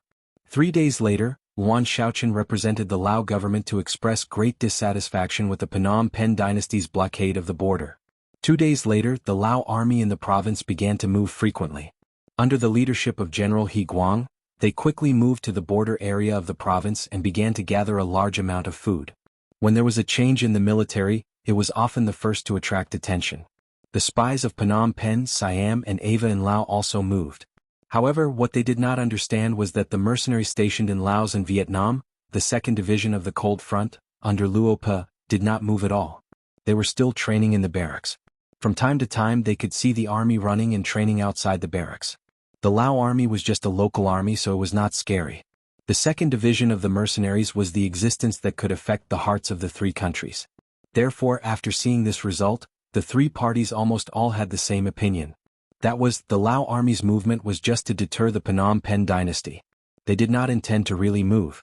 Of course, if the Lao army really moved, it was still uncertain whether they could defeat the Phnom Penh dynasty. 3 days after the decision was made, they thought that the Lao army's movement would stop. After all, there was nothing to see if there was only thunder and no rain. However, what they did not expect was that the Lao army did not stop the so-called deterrence movement. On the contrary, they sent troops to Shangding City. Both sides stationed troops on the border. It was a sign that a storm was brewing. Siam and Ava could no longer stand by and do nothing. They sent out envoys to mediate between the two countries. In their eyes, the best situation was for all sides to get along well with each other. Anyone who wanted to break this situation would be their enemy. The appearance of the messengers of the two countries seemed to ease the situation. At least, they did not see the Lao army sending troops. While everyone was relieved, the messengers of Siam and Ava found the messenger of the Phnom Penh dynasty. They expressed their concern about the current situation. Since the Lao army had restrained themselves from sending troops, should the Phnom Penh dynasty make a friendly gesture and withdraw some troops from the border between the two countries? The messenger of the Phnom Penh dynasty was calm about this matter. He already knew that it was only the Lao army that came. He did not care about this kind of army. Not to mention, according to their statistics, the number of troops that came was not even 10,000. On the contrary, the Phnom Penh dynasty stationed 50,000 troops at the border. Whether it was the comparison of numbers or the comparison of military strength, they seemed to have the advantage. Under such circumstances, how could they retreat easily? It doesn't matter. The Lao army just wants to show that they are the boss. There will be no war. This was the answer of the messenger of the Phnom Penh dynasty. For this answer, the messengers of Siam and Ava agreed. In fact, they were also in a difficult position. As allies, they had to advance and retreat together. However, establishing a good relationship with Laos, especially in terms of business, would allow them to earn more money. None of the losses seemed to be something that they could afford.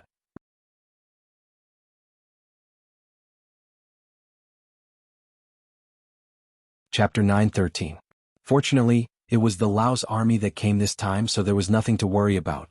In this way, while reminding the messengers of the Golden Border dynasty not to be careless, they also paid more attention to the mercenary army. In their view, as long as the trump card army did not move, the war would not break out. Even if there was an uncontrollable situation, it would only be a small-scale battle and would not affect the overall situation. Some people even thought that this was clearly a performance of Governor Yuan Shaoqian's strong appearance. He just wanted to scare the Golden Border dynasty. When this opinion finally became a consensus, even the messengers in charge of mediation were not as enthusiastic as before. However, except for Yuan Shaoqian and He Guang, no one else knew that Yang Qindong, known as the God of War, had arrived at Shangding City and was holding a military meeting there. It had been 15 days since Yang Qindong and Yuan Shaoqian met. In other words, the war would start at any time. Today, Yang Qindong's sudden appearance in the city lord's mansion in Shangding City had really shocked He Guang's subordinates. However, their general He Guang's expression was calm. Obviously, he had already known about this matter. At the beginning of the mission, He Guang was also a group of people who were kept in the dark. Yuan Shaochen just told him to take 8,000 Lao soldiers to Shangding City to scare the Golden Border Dynasty's troops there. He Guang himself did not reject this order. He also thought that it was very unsafe to be surrounded by foreign armies in the borderlands. Therefore, after receiving the mission, he set off. Along the way, he deliberately made a noise as if he was afraid that others would not know about it. When they arrived at Dingxi City, He Guang saw Yang Qindong, who had arrived earlier than them. He turned pale with fright. He didn't understand why the sixth young master would be alarmed by such a simple display of force. But until he met him and received the mission, he realized that it was not a deterrence, but a real attack on the Golden Border Dynasty. He Guang was the general of the Lao army, and it would be difficult to hide anything from him. Therefore, Yang Qindong chose to meet him as soon as possible and told him his strategy, which was to steal the sky and change the sun. With the Lao's army as the base, the 4th Division of the Cold Front Army wore their clothes and pretended to be them. They appeared in Shangding City and quietly completed their pre-war arrangements. Of course, there was still some work to be done. For example, after the Laotian army entered the city, they would need to go back and forth. Only a small number of people would leave the city, while a large number of people would return to the city. This way, the Laotian army would be able to bring the entire army into the city. The soldiers who had already entered the city had to hide in the houses of the citizens to avoid detection from the spies of the other countries. Fortunately, the Golden Bian dynasty had stationed their troops outside Shangding City for a long time. Most of the people in the city had fled in fear. In addition, there had been a massacre in Shangding City before, so there were many empty houses. It was not a problem for more than 10,000 mercenaries to live in. The meeting officially began.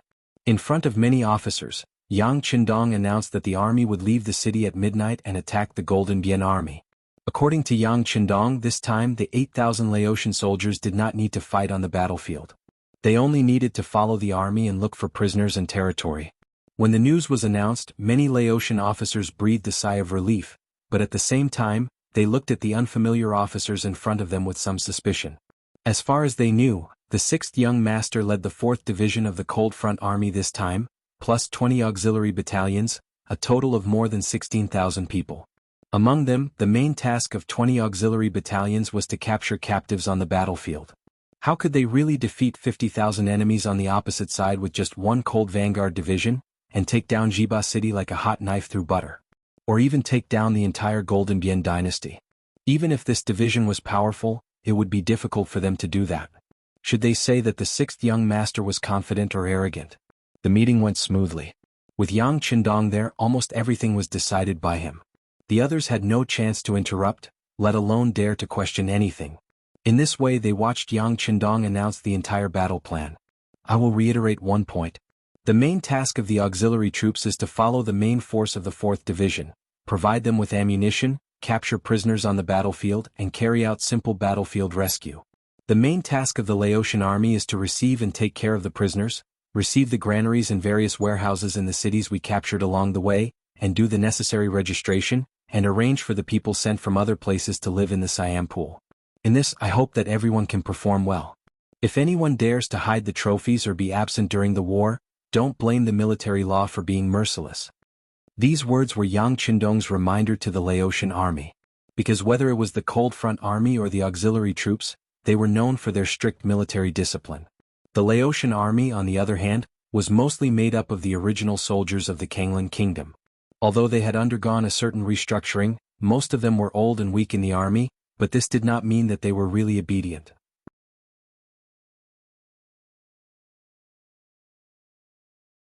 It was a good thing for an officer to have confidence and morale.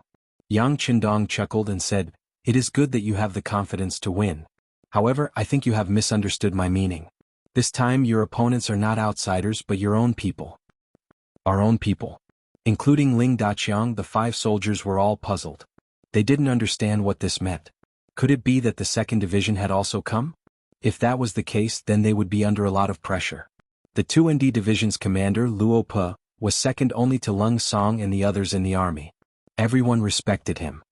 Yes, our own people. They are a cavalry unit that I formed when I was in the grasslands. Many of them even have foreign faces. Of course they are all Han now, just like you all. That's right, they have a very resounding name, the world's first cavalry division. Haha, don't say that this young master didn't warn you. Although they are using cavalry sabers based on the speed of their war horses, they may not be inferior to you. You must be mentally prepared and not be outdone by others. Yang Qindong had a smile on his face when he thought about the news that the world's first cavalry division would arrive at Shangding City in the afternoon. He was looking forward to seeing who would perform better on the battlefield, Lung Feng or the cavalry. Hearing that it was cavalry, Ling Daqiang's expression became much more serious. Humans were naturally slower than cavalry, but fortunately they had brought enough bicycles for this trip, so it was not much of a difference. He immediately said, "We are not afraid of any competition. Every one of our soldiers has undergone arduous training and extremely difficult tests. We believe that we are outstanding enough." Yes, that is a good point.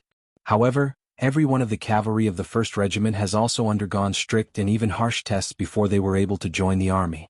They have gone through countless trials of life and death before they were able to achieve their goals. They are not inferior to you in any way. Yang Qindong thought about the bloody battle with Tuachuo Buhua Dahan that lasted for a month. Now that they had undergone several months of arduous training, he believed that Tianhu would bring him more surprises.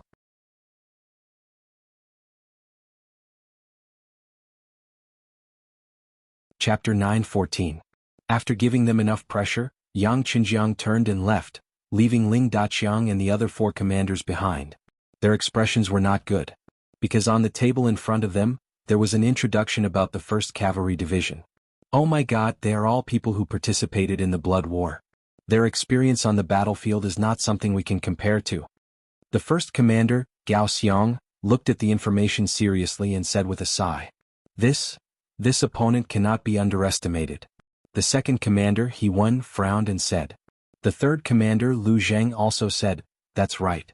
In comparison, although the selection of our soldiers is extremely harsh, they do not have much actual combat experience. Don't be afraid." The 4th commander, Yi Xingfeng, saw that the 3 commanders were trying to diminish his own morale and boost the morale of others, so he said, "We have the strongest guns in the world. This is something that no other army can compare to. This is our advantage." Well said. Ling Daqiang nodded at Yi Xingfeng. Although we have been cooped up in Crimson City for a long time and do not have much actual combat experience, our usual drills are not a joke. The death rate of 3 out of 10,000 in actual combat practice is enough to prove everything. And now is the time to prove our strength. I originally thought that this battle would be too easy and boring. Now that we have such a strong competitor, it is time for us to perform well. We need to use our actions to tell the 6th young master that we, the Cold Front, will always be the strongest. Yes, we, the Cold Front, will always be the strongest. The 4 commanders were stirred up and said in unison. At this moment, every single one of them was exuding a strong fighting spirit. Yang Qindong walked out of the main hall, followed by Beta Persei, who looked like he wanted to say something. Okay, if you have something to say, just say it. When did you learn to stammer like a girl? Yang Qindong noticed the change in Beta Persei and laughed. Young master, I am worried. Will your words affect the morale of the 4th Division? If they are pressured too much or their morale is damaged and they do not perform well, then it will be difficult for us to solve the problem of the Phnom Penh dynasty in 1 or 2 months with only 10,000 people. If this drags on, once Siam and Ava send troops, the situation will be bad. Beta Persei raised his head and looked seriously at Yang Qindong's back. It's okay, young master knows what to do. Besides, if the Cold Front can't even stand this little bit of pressure, then they are not worthy of their name. As for the result, we'll just have to wait and see. Yang Qindong laughed as he spoke. Only when there was competition would there be motivation. So what if he was Lung Feng? When it was time to carry the burden, he would carry it. To be honest, he had high hopes for the 1st Cavalry Division. He was looking forward to their perfect performance in this battle. The 1st Cavalry Division that Yang Qindong thought highly of had arrived at a forest outside Shangding City. After arriving here, Division Commander Tianhu ordered the whole army to dismount and rest. When the sky was completely dark, they would enter the city to meet the 6th young master. They were originally made up of the most elite cavalrymen. After a few months of training, the 3 regiments of 6,000 men were completed. After a long period of training, the 6,000 cavalrymen dismounted when they heard the order. The warriors leaned against the trees and closed their eyes to sleep. Tian Hu often said that an army that did not know how to use the time to rest was an unqualified army. A real soldier could use all the time to rest, even if they were in a hurry, in order to perform better in the upcoming battle. The division commander's order was carried out and carried out. Now that the order was given, except for the necessary scouts who were still wandering outside, the rest of the soldiers entered a state of rest. Tian Hu first patrolled the area and looked at the surrounding terrain. In his mind, he came up with all sorts of solutions in case of an emergency. Then he came to the bottom of a big tree. Here, his 3 captains were already waiting for him. The 1st Regimental Commander, Taimu the 2nd Regimental Commander, Lu Duo, and the 3rd Regimental Commander, Hu Bo sat there with a bloody aura. This was caused by them killing too many people recently. It was worth mentioning here that the 3 regimental commanders of the 1st Cavalry Division, which Yang Chendong thought highly of, were all captives. Just this spirit alone was enough to make few people rival them. Division Commander. When Tian Hu appeared, the 3 regimental commanders stood up together with a respectful expression. This was not only because they were regimental commanders and Tian Hu was their commanding officer, but also because Tian Hu had used his own strength to conquer them. During this period of time, with the first city and the embryonic North Desert City as the center point, they patrolled several times within 1,000 miles of the surrounding area.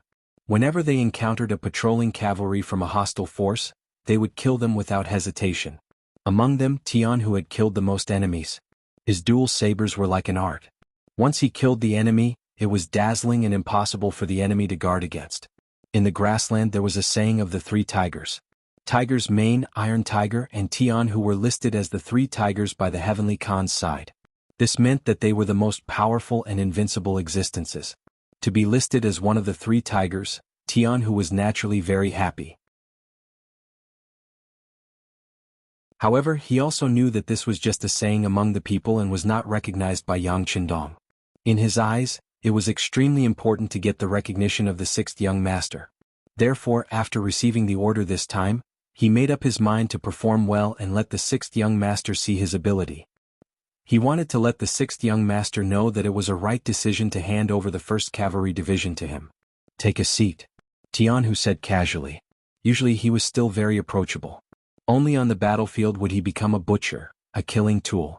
If someone violated the military law at that time and fell into his hands, they would definitely suffer a fate worse than death. I'm sure everyone is familiar with the battle plan, so I'll only say one thing. This is the first chance for us, the 1st Cavalry Division, to show off in front of the 6th young master. I don't want to see anyone holding us back. In short, once we're on the battlefield, charge forward with all your might and kill with all your might. We'll definitely get the credit. Tian Hu's expression was calm, but he was also very serious as he spoke. This was to set the tone for this battle. The 3 captains all nodded in agreement. However, the 1st commander, Taimu expressed his opinion. "Commander, I heard that our competitor is the 4th Division of the Cold Front. They are all equipped with firearms. Although they don't have war horses, they have bicycles that can move freely and they don't need to eat food. I'm afraid that their speed won't be too slow. Firearms are powerful, but charging on the battlefield requires time to aim and preparation. Every soldier has to bring a large amount of ammunition with them. This will definitely slow them down." The 2nd commander, Lu Duo, said without a change in expression. He was clearly very confident. "Commander Lu is right. We have the fastest speed on land. No one will be faster than us." Hu Bo agreed. Although they were all surrendered generals, Hu Bo's surrender was still out of everyone's expectations. This person was originally from the Tatar faction. He had seen the army being defeated by the mercenaries with his own eyes. No one knew if he really wanted to take revenge. Because of this, someone had reminded Tian Hu that this person could be used. However, he must not give him any real power. He must not be allowed to become a commander. Otherwise, if something happened, it would be a huge problem. Before Yang Chendong left, he had specifically instructed that Tian Hu could make decisions for the 1st Cavalry Division. As long as their fighting strength increased and they could win battles, they could ignore the opinions of others. However, in the face of such a huge problem, Tian Hu still reported to the new commander, Tiger's Man, and the deputy commander, Shibi. After Yang Chendong left the grasslands, the number 1 person in the military was undoubtedly Tiger's Man. Whether it was seniority, contributions, or influence in the military, no one could surpass him. In addition, he was the only one with the rank of Major General among them, so it was reasonable to report to him if there was anything to report. When Tianhu reported that Hu Bo-er was going to be the commander of the 3rd Cavalry Division, Tiger's man only asked him one thing: if you feel that he's sincerely working for the mercenaries, you can control him and use him. No problem. Although he's the commander of the 3rd Cavalry Division, most of our brothers are here for the war god and the Khan. He can't do anything alone. If he dares to betray us, I'll make him regret ever being born. However, he's still a surrendered general, and a newly surrendered one at that. If he's given such a huge responsibility now, what should I say? I'm also a surrendered general. Deputy Commander Shibi finally opened his mouth to speak. Tianhu stood at attention when he heard this joke. He knew what to do. Not long after, Hu Bo-er was appointed as the 3rd commander of the 1st Cavalry Division. Back then, when he received this mission, even a man like Hu Bo-er had cried. He did not expect the mercenaries to trust him so much. Even if he were to throw 100 jin of meat here, it would not be a big deal. Of course, after receiving this appointment, Hu Bo-er made a request. He wanted to be the vanguard when the mercenaries attacked Yeshen. He wanted to take revenge for Tuachuo Buhua. If Hu Bo-er didn't make this request, Tianhu might have been suspicious. However, because of this request, he was relieved and agreed to it in front of Hu Bo-er. Hence, Hu Bo-er could be considered a mid-level officer in the mercenaries. Alright, everyone should have this kind of confidence. As for the 1st commander's worries, we need to take them seriously. I thought about this problem too. We need to make use of our strengths and use our speed to our advantage. If we encounter a city on the way, we don't need to force our way in. Instead, we need to go around it and clear out the surroundings. This way we won't be tied down by the city and can make use of our advantage. Tianhu said.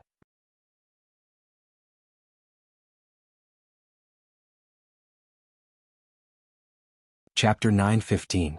Being the commander of the 1st Cavalry Division was not just about bravery. Back then, Yang Qindong had chosen Tianhu out of everyone else because Tianhu had studied in the academy and had a good understanding of the art of war. Now it seemed that this person was indeed good at leading troops into battle. The 4 of them quickly reached a consensus and entered the city under the moonlight when it was dark. At this moment, Shangjing City was already under martial law and curfew was imposed at night. There was a rule that no one was allowed to go out after dark, or they would be punished for collaborating with the enemy. Therefore, even the people living in Shangjing City could only hear the sound of horses on the ground, but they had no idea how many troops were outside. Several secret agents of the Golden Bian Dynasty felt that something was wrong, so they sneaked out of their homes and wanted to spread the news. However, as soon as they went out on the street, they were caught by the security bureau who had been waiting for a long time, and they were all captured alive. The news that the army was gathering and was about to launch an attack was tightly covered up. In the main hall of the Castellan mansion, Yang Qindong met the officers of the 1st Cavalry Division who came from the grassland. As soon as they appeared in the hall, a murderous aura unconsciously filled the air, which made Ling Daqiang, the commander of the 4th Cold Front Division, and the regimental commanders under him feel refreshed, and they blurted out unconsciously. What a strong murderous aura. This must be an army that has gone through countless tests on the battlefield. Our opponents are quite strong. We are under pressure. Don't be afraid. The greater the pressure, the greater the motivation. Although the officers were talking in private, Yang Qindong still saw their performance. He coughed softly and said, I called you here today to let you meet each other and get to know each other. When you need to be united on the battlefield, you must be united, but when you need to compete, you must compete. Remember, war is not a treat. You must show your true ability. I am waiting to see your performance and give you credit. Yes. Everyone nodded at Yang Qindong in unison. Well, there is one thing I want to tell you in advance. I have promised the governor of Laos, Wan Shaoqin, that we will take down the Phnom Penh dynasty in 1 to 2 months. You have to work hard and don't let me break my promise. With a chuckle, Yang Qindong set the date for the war. None of the officers had any doubts about this, as if this was a very reasonable request. On the other hand, General He Guang, who was fortunate enough to be a part of this, had a face full of shock. From the moment Tianhu walked into the hall with the 3 officers, he felt an inexplicable sense of nervousness. Perhaps it was because the murderous aura of these people was too strong. He couldn't figure out where the 6th young master got these killing machines from. They gave him the feeling that they were a scabbard that could be unsheathed at any time, making him feel suffocated.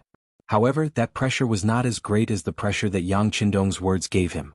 How could it be possible to destroy the Phnom Penh dynasty in 1 to 2 months? No wonder He Guang had such an idea.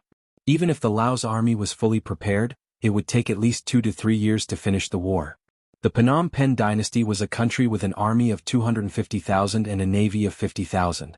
How could it be possible to destroy the Phnom Penh dynasty in such a short time with only 10,000 people? No matter how many doubts He Guang had, the meeting still went on as usual. The provisions, weapons and other things you need are all in the city's warehouse. In a while you can send troops to get them.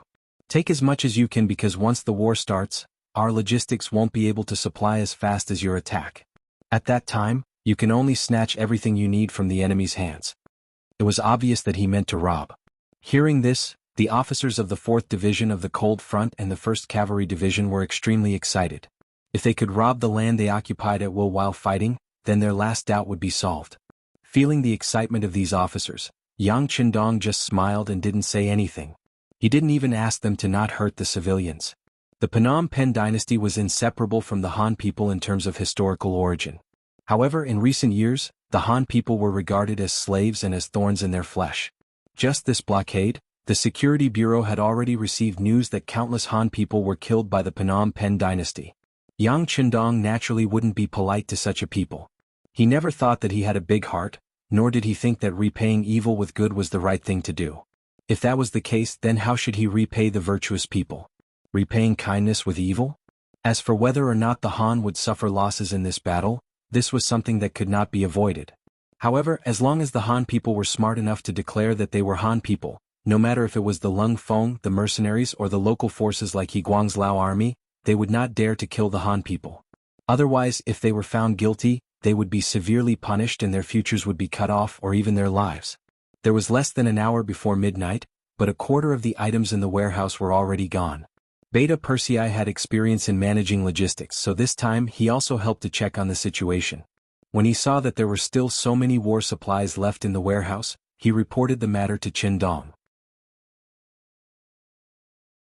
Young Master, the 4th Division of the Cold Front and the 1st Cavalry Division only took 5 days of rations, and most of the heavy equipment is also piled in the warehouse. It seems that they want to use the war to support the war. After listening, Yang Qindong analyzed the thoughts of these officers. This was also good. With less heavy items they could maximize their speed. This also made Yang Qindong very curious. He was looking forward to seeing the excellent performance of these 2 elite units. The supplies were distributed to the soldiers one by one, and then everyone began to check their weapons and equipment an hour before the war to make the final preparations. The guns were wiped again and again, and the horses were also fed, which would be more conducive to the horses' speed.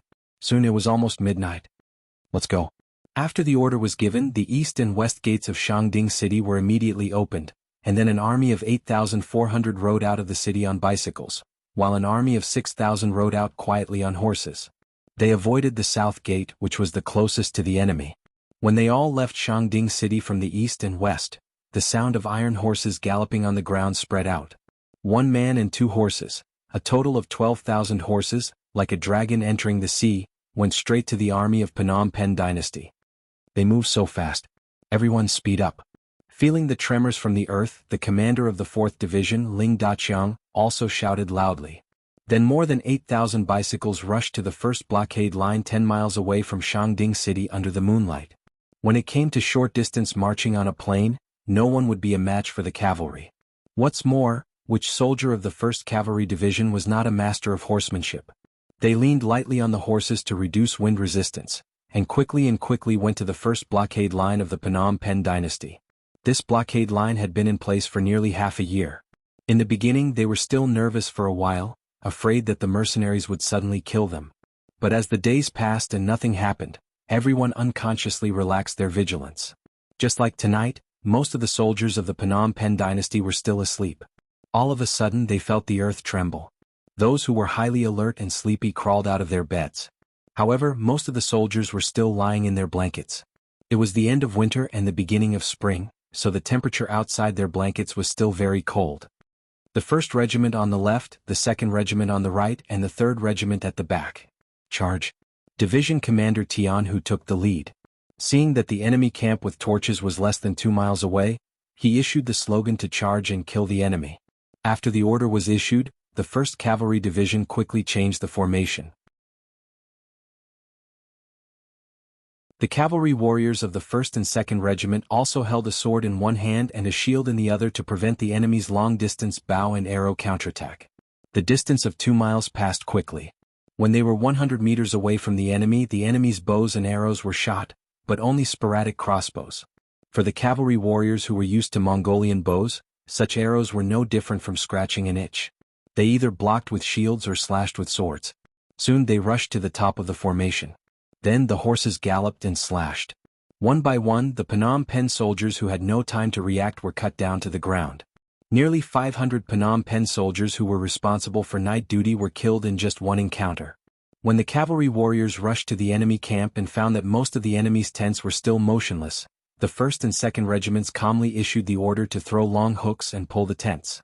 The so-called throwing long hooks and pulling the tents meant that the cavalry threw out long hooks one by one and hung them on the 4 corners of the tents. Then, groups of horses ran in different directions, forcibly tearing the tents apart at the fastest speed. The enemy in the tents was exposed to them without reservation. The cavalry, who had been trained and practiced many times, was in groups of 4. Soon the tents were forcibly uprooted one by one.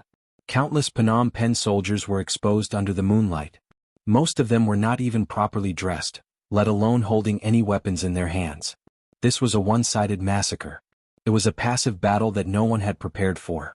The 5,000 soldiers of the Phnom Penh dynasty in the first blockade line were all killed in less than half an hour. Not a single one was left alive.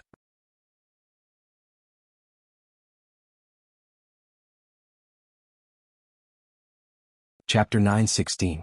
During this period of time, the 3rd Regiment did not remain idle. With their regiment commander Hu Bo-er as their leader, they charged towards the right camp. Following the example, the 5,000 enemy troops there were quickly wiped out. If not for the fact that Hu Bo-er had noticed that the 4th Regiment of the Lung Fong Regiment had arrived and was in a hurry to leave, they would not have been able to kill so few of them. "Alright, the brothers of Lung Fong are here. Let's retreat." Hu Bo-er blew a loud whistle, and the 2,000 cavalrymen obeyed the order. Just like when they appeared, they left as quickly as they came, without any hesitation. In less than 3 minutes, the vanguard regiment of the 4th Regiment, Gao Xiang, had arrived on the battlefield. When he saw that the ground was littered with the corpses of the enemy and the gold-rimmed soldiers who were squatting on the ground and trembling in fear, he did not feel any excitement in the face of victory. Instead, he cursed angrily, King World's 1st Cavalry Division, at least leave 2 people for us to kill. The first blockade was broken like a piece of paper. Tian, who was not satisfied with the current situation. His goal was simple. He wanted to use a night's time to break through the 5 blockades. When the gates opened in the morning, he wanted to kill his way into the city. This was using speed to fight speed. Taking advantage of the fact that the enemy did not have time to react, he wanted to kill his way into the city. This was a bold idea that would exceed everyone's expectations. However, this was also a feasible strategy. Taking advantage of the enemy's lack of defense, the cavalrymen could rely on their speed to accomplish this. However, the prerequisite for all of this was that the 1st Cavalry Division could not afford to slack off or be obstructed in the slightest. After wiping out the enemy's first line of defense, Tian, whose confidence was greatly boosted, he immediately proposed the second plan of attack. The next line of defense would no longer be attacked by divisions, but by regiments. The second line of defense would be left to the 1st Cavalry Regiment, while the 2nd and 3rd Cavalry Regiments would charge forward without stopping. The 2nd Cavalry Regiment would attack the 3rd line of defense, while the 3rd Cavalry Regiment would attack the 4th line of defense. The cycle would repeat, and the 5th line of defense would be left to the 1st Cavalry Regiment, who had just arrived. This way they could use the least amount of time to break through the enemy's blockade line one by one and achieve the strategic goal of entering Jiba City at dawn. Before the operation, the 3 regimental commanders and the battalion commanders already knew the specifics of the second plan. The division commander gave the order, and the 3 regiments immediately rushed forward at full speed. The facts had already proven that there were only 5,000 people on their side. With just a regiment of 2,000 cavalry, it was very likely that they would be able to wipe them out. The world's 1st Cavalry Division was advancing at an unimaginable speed. Compared to them, the 4 divisions of the Cold Front were slower. However, they were only slightly slower than the cavalry. After all, they mainly relied on firearms, and the weight of the supplies they carried was higher than that of the cavalry. However, they were almost running all the way without any intention of stopping. It was obvious that the cavalry division had helped them set up the first blockade. This made the soldiers of the 4th Division feel very humiliated. They swore that they would repay this humiliation by helping the cavalry division to set up a blockade. Only then could they be considered to be on par with the cavalry division. In order to achieve this goal, the commander of the 4th Regiment, Ling Daqiang, kept urging the cold front to speed up again and again. The wheels under everyone's feet were pushed to the limit. However, when they had just taken down the second blockade line of the Golden Bian Dynasty, the scouts had already reported that the cavalry division had taken down the 2nd, 3rd, and 5th blockade lines in the west. The 4th blockade line was almost destroyed, and the cavalry regiment was heading towards the 5th blockade line. Damn, they divided their forces. The 1st Regiment commander Zhang Xiang was shocked. They only used 6,000 people in total, and they dared to divide their forces like this. They are really brave. The 2nd Regiment commander He Wen praised sincerely. As expected of the 1st Cavalry Division. This time our 4th Regiment has a worthy opponent. The 3rd Regiment commander Lu Zheng said. In the end it was the 4th Regiment commander Yi Xingfeng who suggested, "Commander, let's divide our forces too. It has been proven that the soldiers of the Golden Bian Dynasty are too weak. We didn't use any firearms at all. We easily broke the 2nd blockade line with our long swords. Yes, divide our forces. We will divide our forces too. Everyone, don't be discouraged. Although our performance in the first battle was not as good as the 1st Cavalry Division, we will definitely get back at them in the future. Because we are the most elite cold front in the world. No one can be stronger than us." Ling Daqiang encouraged the soldiers with his words. However, he didn't notice that he was calling them the 1st Cavalry Division before, but now he was calling them the 1st Cavalry Division. The change in the title alone was enough to show his respect and recognition for the 1st Cavalry Division. Whether it was the 1st Cavalry Division or the 4th Cold Front Division, they were like two flying arrows that pierced into the army of the Golden Bian Dynasty. They broke the enemy's defenses again and again with lightning speed. Except for the 1st blockade line, there was a unit on night duty. There were only a few dozen soldiers on duty at the back lines. Facing the world's strongest army, they were defeated before they could even form a counterattack. The front line kept winning, but the 8,000 auxiliary soldiers and 8,000 Laotian soldiers behind suffered. One of them followed the 4th Cold Front Division, while the other followed the 1st Cavalry Division. Wherever they went, there were dead bodies of the enemy. There were not even many wounded soldiers. A large amount of food and weapons were thrown on the ground for the soldiers to pick up. At first, everyone was very excited. However, after passing 2 blockade lines, the scene was still the same when they came to the 3rd one. They were a little numb. Most importantly, they were carrying too many spoils of war on their backs, and they could no longer move. The 6th young master ordered us to put all the spoils together and cover them with the enemy's tents. Wait for the other troops behind to come and collect them. The rest of you continue to move forward and find a way to keep up with the main army. The new order relieved the pressure on the 2 logistics troops. Except for a small number of troops left behind to guard the spoils, most of the soldiers moved forward lightly, hoping to catch up with the main army. However, reality told them that they couldn't catch up with the main army. They couldn't even see a shadow of the main army. Yang Qindong also set out from Shangding City under the protection of 1,000 guards. The army in front of him won one battle after another, which made him feel good. Whether it was the 4th Cold Front Division or the 1st Cavalry Division, they didn't let him down. Originally, he was worried that 1 to 2 months was too short to destroy the Golden Bian Dynasty. Now it seems that he should be worried about the lack of backup troops. There were too many spoils on the battlefield and they couldn't be transported. Beta Persei, has the city lord of Shangding City mobilized the people?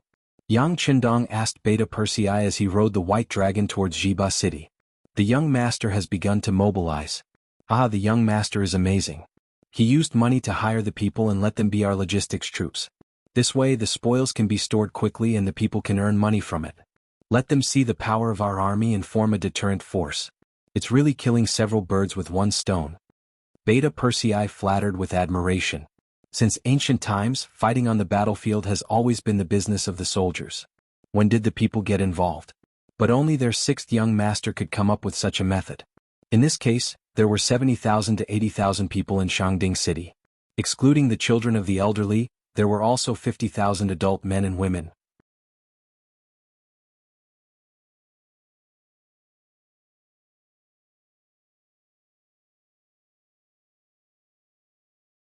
Chapter 9:17. The sky was already bright, and the news of the defeat at the front had yet to reach them. Jiba City had already broken through the 4 gates as usual. Some listless gold-rimmed soldiers also walked towards the city gates, preparing for the day's work. Rumble. The earth suddenly trembled, causing the gold-rimmed soldiers who seemed to have not slept enough to look puzzled. Looking up at the sky, it was still clear and there was no sign of heavy rain. Then where did the thunder come from? Until a soldier inadvertently looked ahead and saw countless black dots in the distance rapidly approaching. He finally couldn't help but shout, "Look! What is that?" After a full 2 breaths of silence, a gold-rimmed soldier was the first to wake up and shouted, "It's the enemy, it's the cavalry, quick! Close the city gates, everyone retreat into the city." It was just that it was too late to think of retreating at this time. As the vanguard, the 1st Cavalry Regiment, Taimur, had already brought a group of brothers to the city gates. First, there was a long-range attack with bows and arrows. More than 10 soldiers guarding the north gate were killed by the arrows. The cavalry rushed into Jiba City like a torrent, unstoppable. The 2nd Cavalry Regiment will follow, and the 3rd Cavalry Regiment will be the last. Remember, after entering the city, close the 4 gates and prohibit anyone from entering or leaving.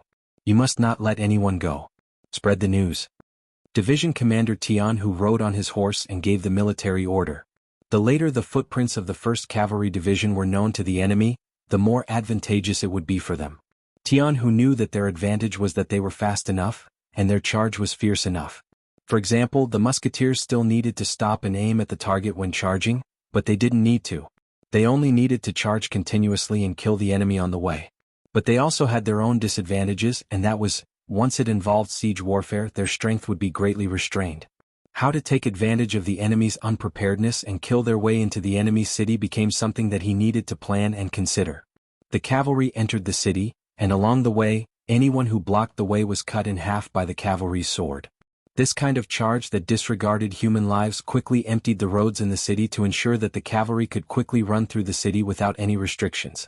It was precisely because they were fast enough that the 2,000 defenders in Jiba City had not yet figured out what had happened. Even the soldiers who had asked for help did not have time to leave the city before they were firmly surrounded, and those who resisted were all killed. Occasionally, some commoners who had already left the city would be caught up by the cavalrymen. Those who refused to return to the city would naturally end up dead. 2 hours later, when it was almost noon, the situation in Jiba City was under control. The people stayed at home and the surrendered soldiers were locked up in the barracks. The management of the entire city fell into the hands of Division Commander Tian, who tell everyone to eat and take the time to rest. We still have to continue our journey. Tian, who ordered the messenger beside him as he ate the hot dishes prepared by the chefs in the city lord mansion. After noon, the mighty bicycle army finally arrived. As soon as the 4th Division of the Cold Front Division appeared outside the city, the north gate of Jiba City was opened from the inside. A line of cavalry poured out and made a gesture of welcoming them into the city. The 1st Cavalry Division is really fast. With a sigh, Division Commander De Chong led the army into the city. Only half an hour later, the 1st Cavalry Division, who had been properly rested, left the city again. They handed over the management of Jiba City to the 4th Division of the Cold Front Division. In this regard, some of the officers of the 4th Division of the Cold Front Division were naturally unhappy. They were the main force, okay? Now it was like they were logistics troops receiving goods. But they had no choice. They rushed all the way here and even their legs were sore from riding the bicycle. Now that they no longer had the strength to continue fighting outside the city, the name of the vanguard could only be placed on the 1st Cavalry Division. Compared to the 4th Division of the Cold Front Division, which was only a few hours later, 8,000 auxiliary soldiers and 8,000 Lao soldiers rushed to Jiba City early the next morning. Then, the management of the city was once again handed over. The 4th Division of the Cold Front Division went straight to Jigang City, another important city of the Phnom Penh dynasty in the south. Jigang City, the main city in the north of the Phnom Penh dynasty. The population was close to 300,000, and there were about 5,000 troops stationed there. According to the rank of the defending general, Zhao En was a third-grade general of the Phnom Penh dynasty, and had a lot of power. The news of the 5 blockade lines and the capture of Jiba City had not spread back. The defense of Jigang City was also as usual, and there was no increase in strength. General Zhao En also did not know that a disaster was about to befall him. He was still in the general's mansion in the city, listening to music and eating as usual. The 1st Cavalry Division, after rushing for half a day and a night, finally arrived 10 miles away from Jiging City before dawn. The cavalry scouts at the front had already sent back news that there was no place to hide the army outside the north of the city. Thus, Division Commander Tian Hu gave the order for everyone to rest at a spot 10 li away from the city to recover their energy and charge into the city with vigor. This is the information sent by the Security Bureau.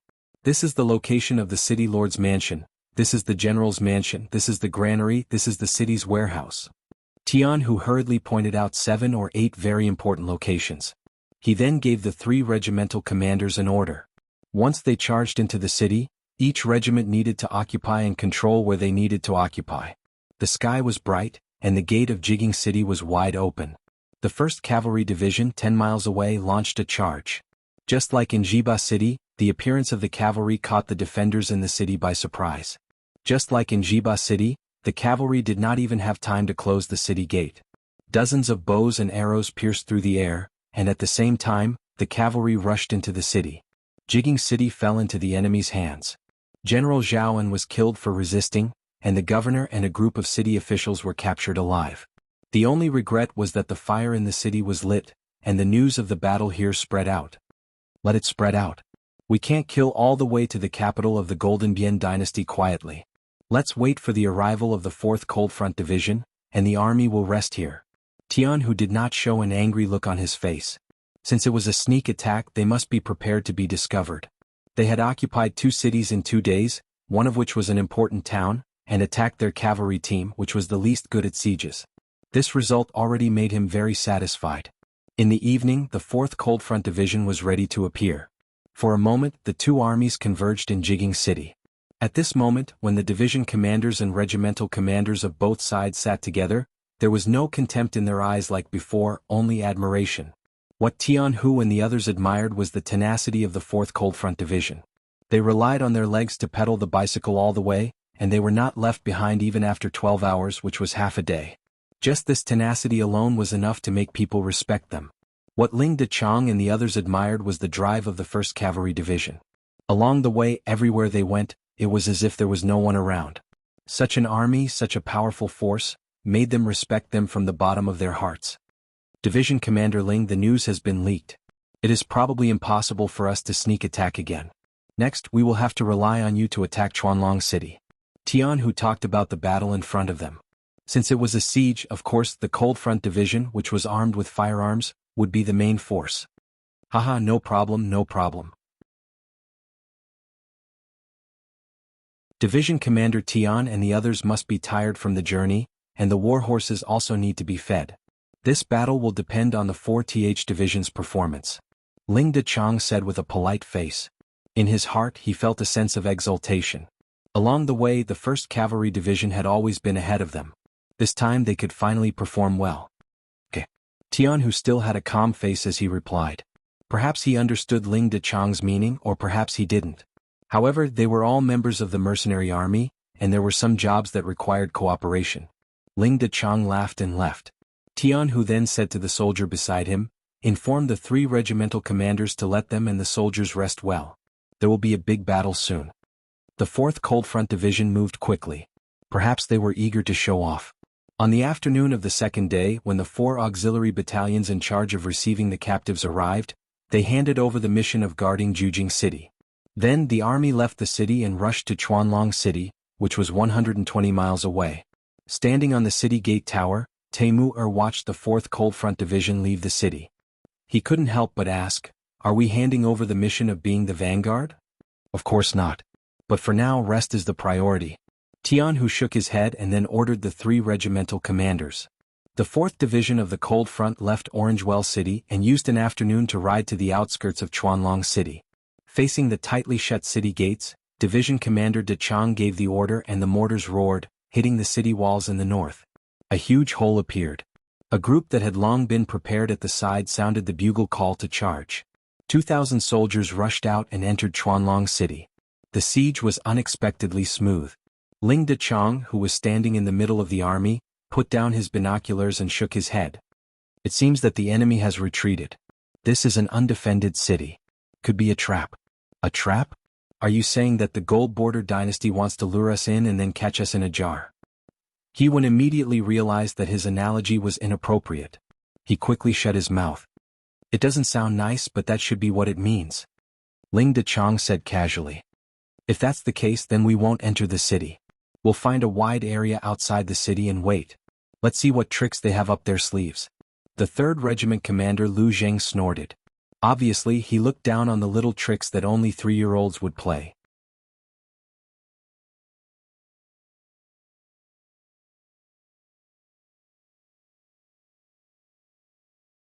Chapter 9:18. Commander Yi, what do you think? Ling Dachang seemed to value Yi Xingfeng a lot, or maybe he was very democratic. In any case, every time he discussed something, he needed everyone to express their opinion. The 4th Commander Yi Xingfeng narrowed his eyes. We can do as Commander Lu says, but if we do that, the enemy will definitely not attack rashly. If that happens, we will lose a chance to kill the enemy. What do you mean? Are we going to jump into a trap even if we know it's one? Is it just to lure the enemy? 3rd Commander Lu Zheng saw that Yi Xingfeng was going to reject his suggestion, so his voice carried a trace of doubt. If we want to kill more enemies, then we should jump in. The 6th young master has taught us a lesson. Only by eliminating the enemy's strength to the greatest extent can we establish an invincible foundation. I just don't want to miss a chance to kill the enemy. Sigh, it would be great if Under Heaven's Cavalry Division No. 1 moved with us. With their cooperation, even if it was a trap, we could easily tear a hole in it. Yi Xingfeng said honestly. He had no intention of targeting Commander Lu Zheng. It was just that, in a war, there were differences between the main force and the cooperation. It was normal to have different opinions, but to have grudges because of work was a serious work problem. Long before the battle, Yang Qindong had told them that if they found any grudges between officers of the same rank due to work, the wrongdoer would be severely punished. It was even possible that they would be stripped of their uniform and be expelled from the army. This was just one of Yang Qindong's strategies. It was to prevent disunity between officers. This was because the result of distrust could cause a war to go from victory to defeat. Yi Xingfeng thought of this and didn't want to argue with Lu Zheng. Lu Zheng seemed to have thought of something as well. He didn't argue with Yi Xingfeng and chose to keep quiet. Since he had already expressed his opinion, what to do next would be up to his division commander. Ling Dachang didn't care about the opinions of his subordinates. It was normal to have disagreements at work. Since he was able to take on the role of commander of Lungfeng, there was no problem with his personality. What he was thinking about now was whether he should enter the city or not. Just as Yi Xingfeng had said, once they entered the city, there would naturally be dangers. It was even possible for them to be surrounded. However, if they didn't enter the city, the enemy wouldn't appear. In this way, they wouldn't be able to severely damage the enemy's strength. Once the army enters the city, I don't believe that with the strength of our Cold Front Division, we will be afraid of these gold-edged soldiers. As for the 1st Cavalry Division, they are too tired from being the vanguard. Let them have a good rest in Orangewell City tonight. Ling Daqiang finally made the decision to enter the city. In his view, in front of great strength, all schemes were useless. This time, their 4th Division was going to use their military might and fighting strength to tell the enemy that in front of them, all schemes were like clowns jumping on a beam. They would be useless. The division commander gave the order, and the 2nd, 3rd and 4th regiments as well as the division battalions began to enter Chuanlong City. As soon as they entered the city, they immediately occupied 4 city towers, overlooking everything inside and outside the city from a high vantage point. Lung Feng's 4 divisions entered the city. This scene was discovered by the scouts of Jin Bian Dynasty in the distance. Then the news spread.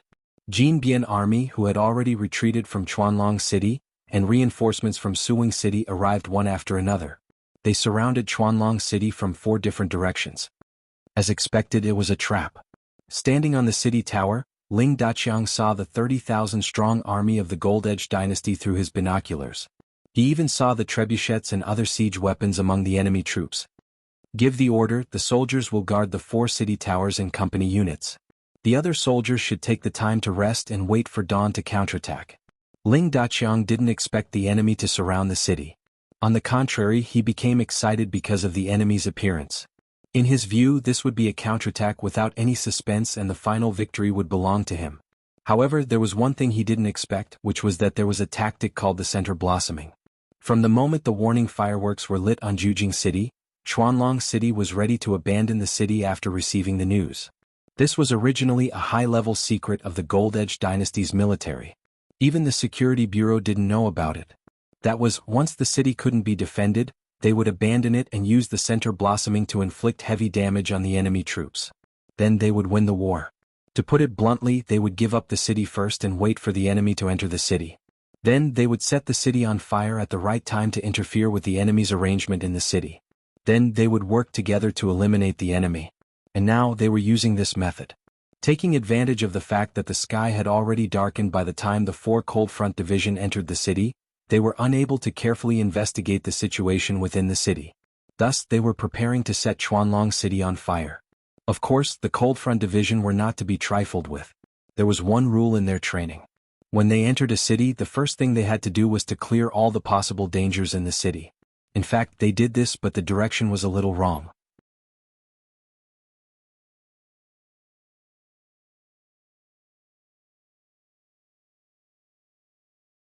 Then a huge fire shone on his face, and his expression turned ugly in an instant.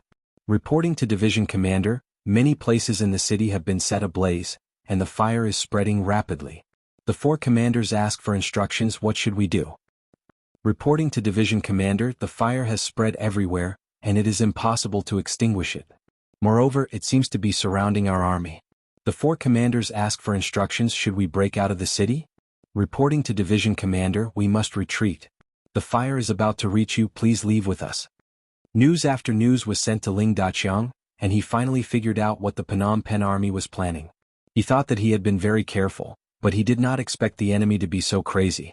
The fire started in the residential area first, and many people in the city would be buried with it. Really ruthless. Ling Daqiang sighed and sighed. In order to win, the Phnom Penh army treated the lives of the people like grass.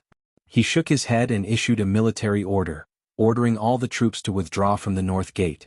After issuing the order, Ling Daqiang staggered and almost fell to the ground. Forcibly leaving the city in the middle of the night was not a wise move. Although the 4 divisions of the Cold Front were well trained, and there should be no chaos in the army, it was inevitable that they would suffer losses in a hurry. Ling Daqiang, who was supported by the guards, was now thinking of reducing the losses as much as possible. If the 4 divisions were seriously injured because of this, he was afraid that he would not have the face to see the 6th young master and his other comrades. The fire was burning in Chuanlong City, and it was clearly visible from far away. In the middle of the Phnom Penh army, General Hamo laughed. He did not dare to expect that the 30,000 troops could eliminate nearly 10,000 mercenaries, but as long as they could seriously injure them and force them to retreat, it would be a great achievement.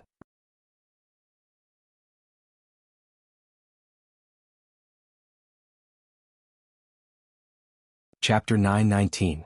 The golden path was right in front of him, and it was only a matter of time before he was made a marquis. At this moment, Hamo felt that the air was so fresh and life was so beautiful. However, all of this quickly disappeared. A group of cavalrymen had entered the battlefield at some point in time and were heading straight for the side of his army. Kill. Don't leave a single one alive.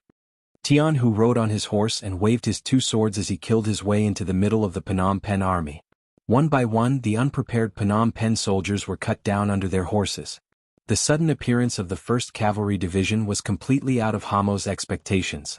Faced with this sudden attack, the Central Army did not even last half an hour before collapsing. Even more people were scared out of their wits in the face of this murderous god from hell.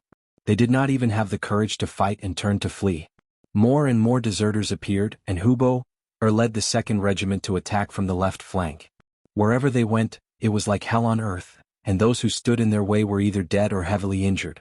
Their sharp sabers beheaded enemy after enemy, and the morale of the Phnom Penh army was completely crushed. Seeing the heads of the soldiers sent flying in just a few moments, Hamo was also scared out of his wits. He abandoned his army and fled under the protection of some of his personal guards. There's an enemy cavalry unit over there. Chase after them.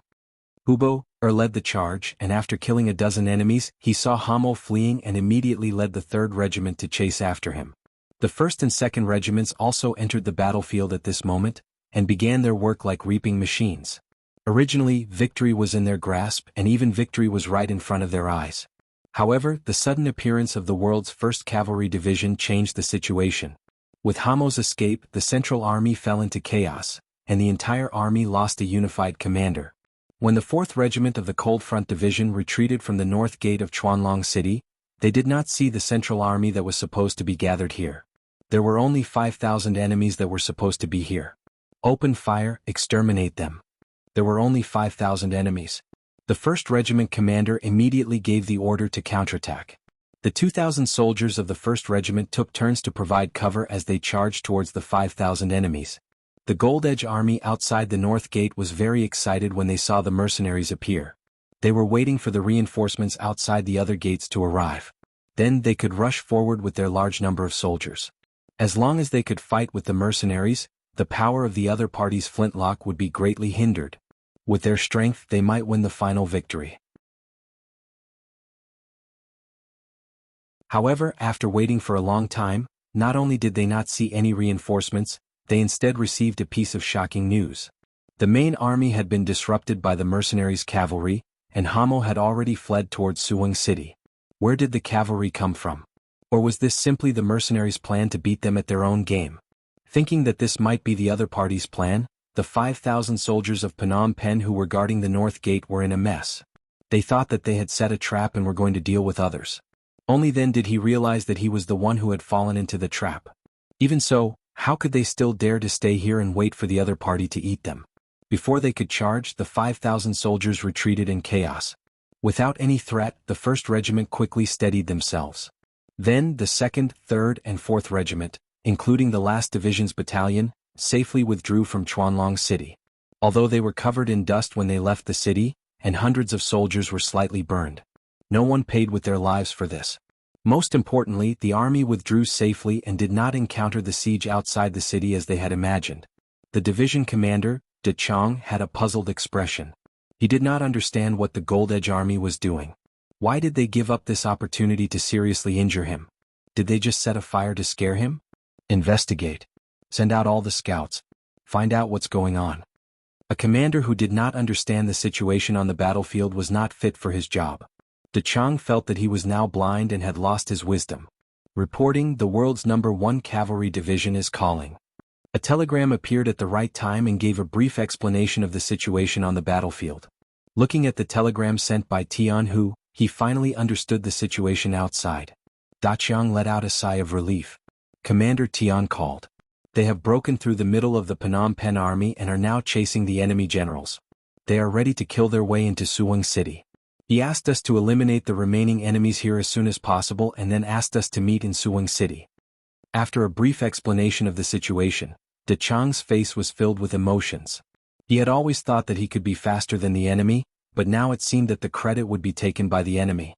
But this time he was not jealous.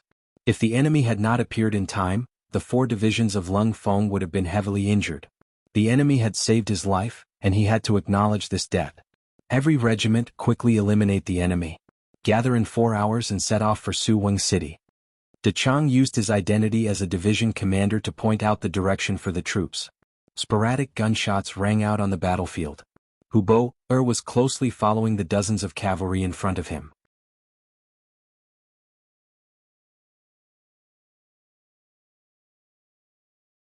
General, you must do as you say. I'll leave my mother in your care. General, my son is still young. I hope you can take care of him for a few more years and help him grow up.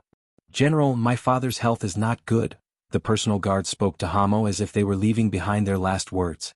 Then, when they were 1 li away from the gates, the several dozen riders stopped and turned their horses around, preparing to fight to the death and buy time for the general to enter the city. Hamo nodded one by one. He would agree to any request made by his personal guards, but only he knew whether he would really do it. His personal guard stayed behind to bring up the rear. He rode alone to the northern gates of Suwon City and shouted at the top of the city tower, "I am General Hamo. I have important military intelligence to report. Open the gates immediately and let me in." "General, the enemy is behind you. It's too dangerous to open the gates now." A centurion guarding the city looked at the unidentified cavalrymen who were only a mile away from the city gate and said while spinning his legs, "If you can't report this important intelligence to the king, then you will all die. All of you will die. I order you to open the gates now. Hurry." Hamo did not care. He had fled for an entire night and half a day, sacrificing all of his personal guards, all for the sake of his life. To achieve this goal he had constantly roared and threatened. Hamo's rank in the army was very high. Now that he had given the order, the centurion was forced to open the gates, since there was no general guarding Suwon City. As the gates opened bit by bit, Hamo's face was filled with excitement. When he thought about how he could finally live, he happily turned around. When he turned around, he immediately felt his soul leaving his body. 2 of his 3 souls were gone. He did not know when, but the several dozen personal guards he had left behind had already turned into corpses lying on the ground. The enemy cavalry behind him was less than an arrow's throw away. Open the gates! Open the gates! Hamo's thirst for life made him shout loudly. At that moment, as if the heavens had heard his prayers, the gates finally opened halfway, allowing a cavalry to enter.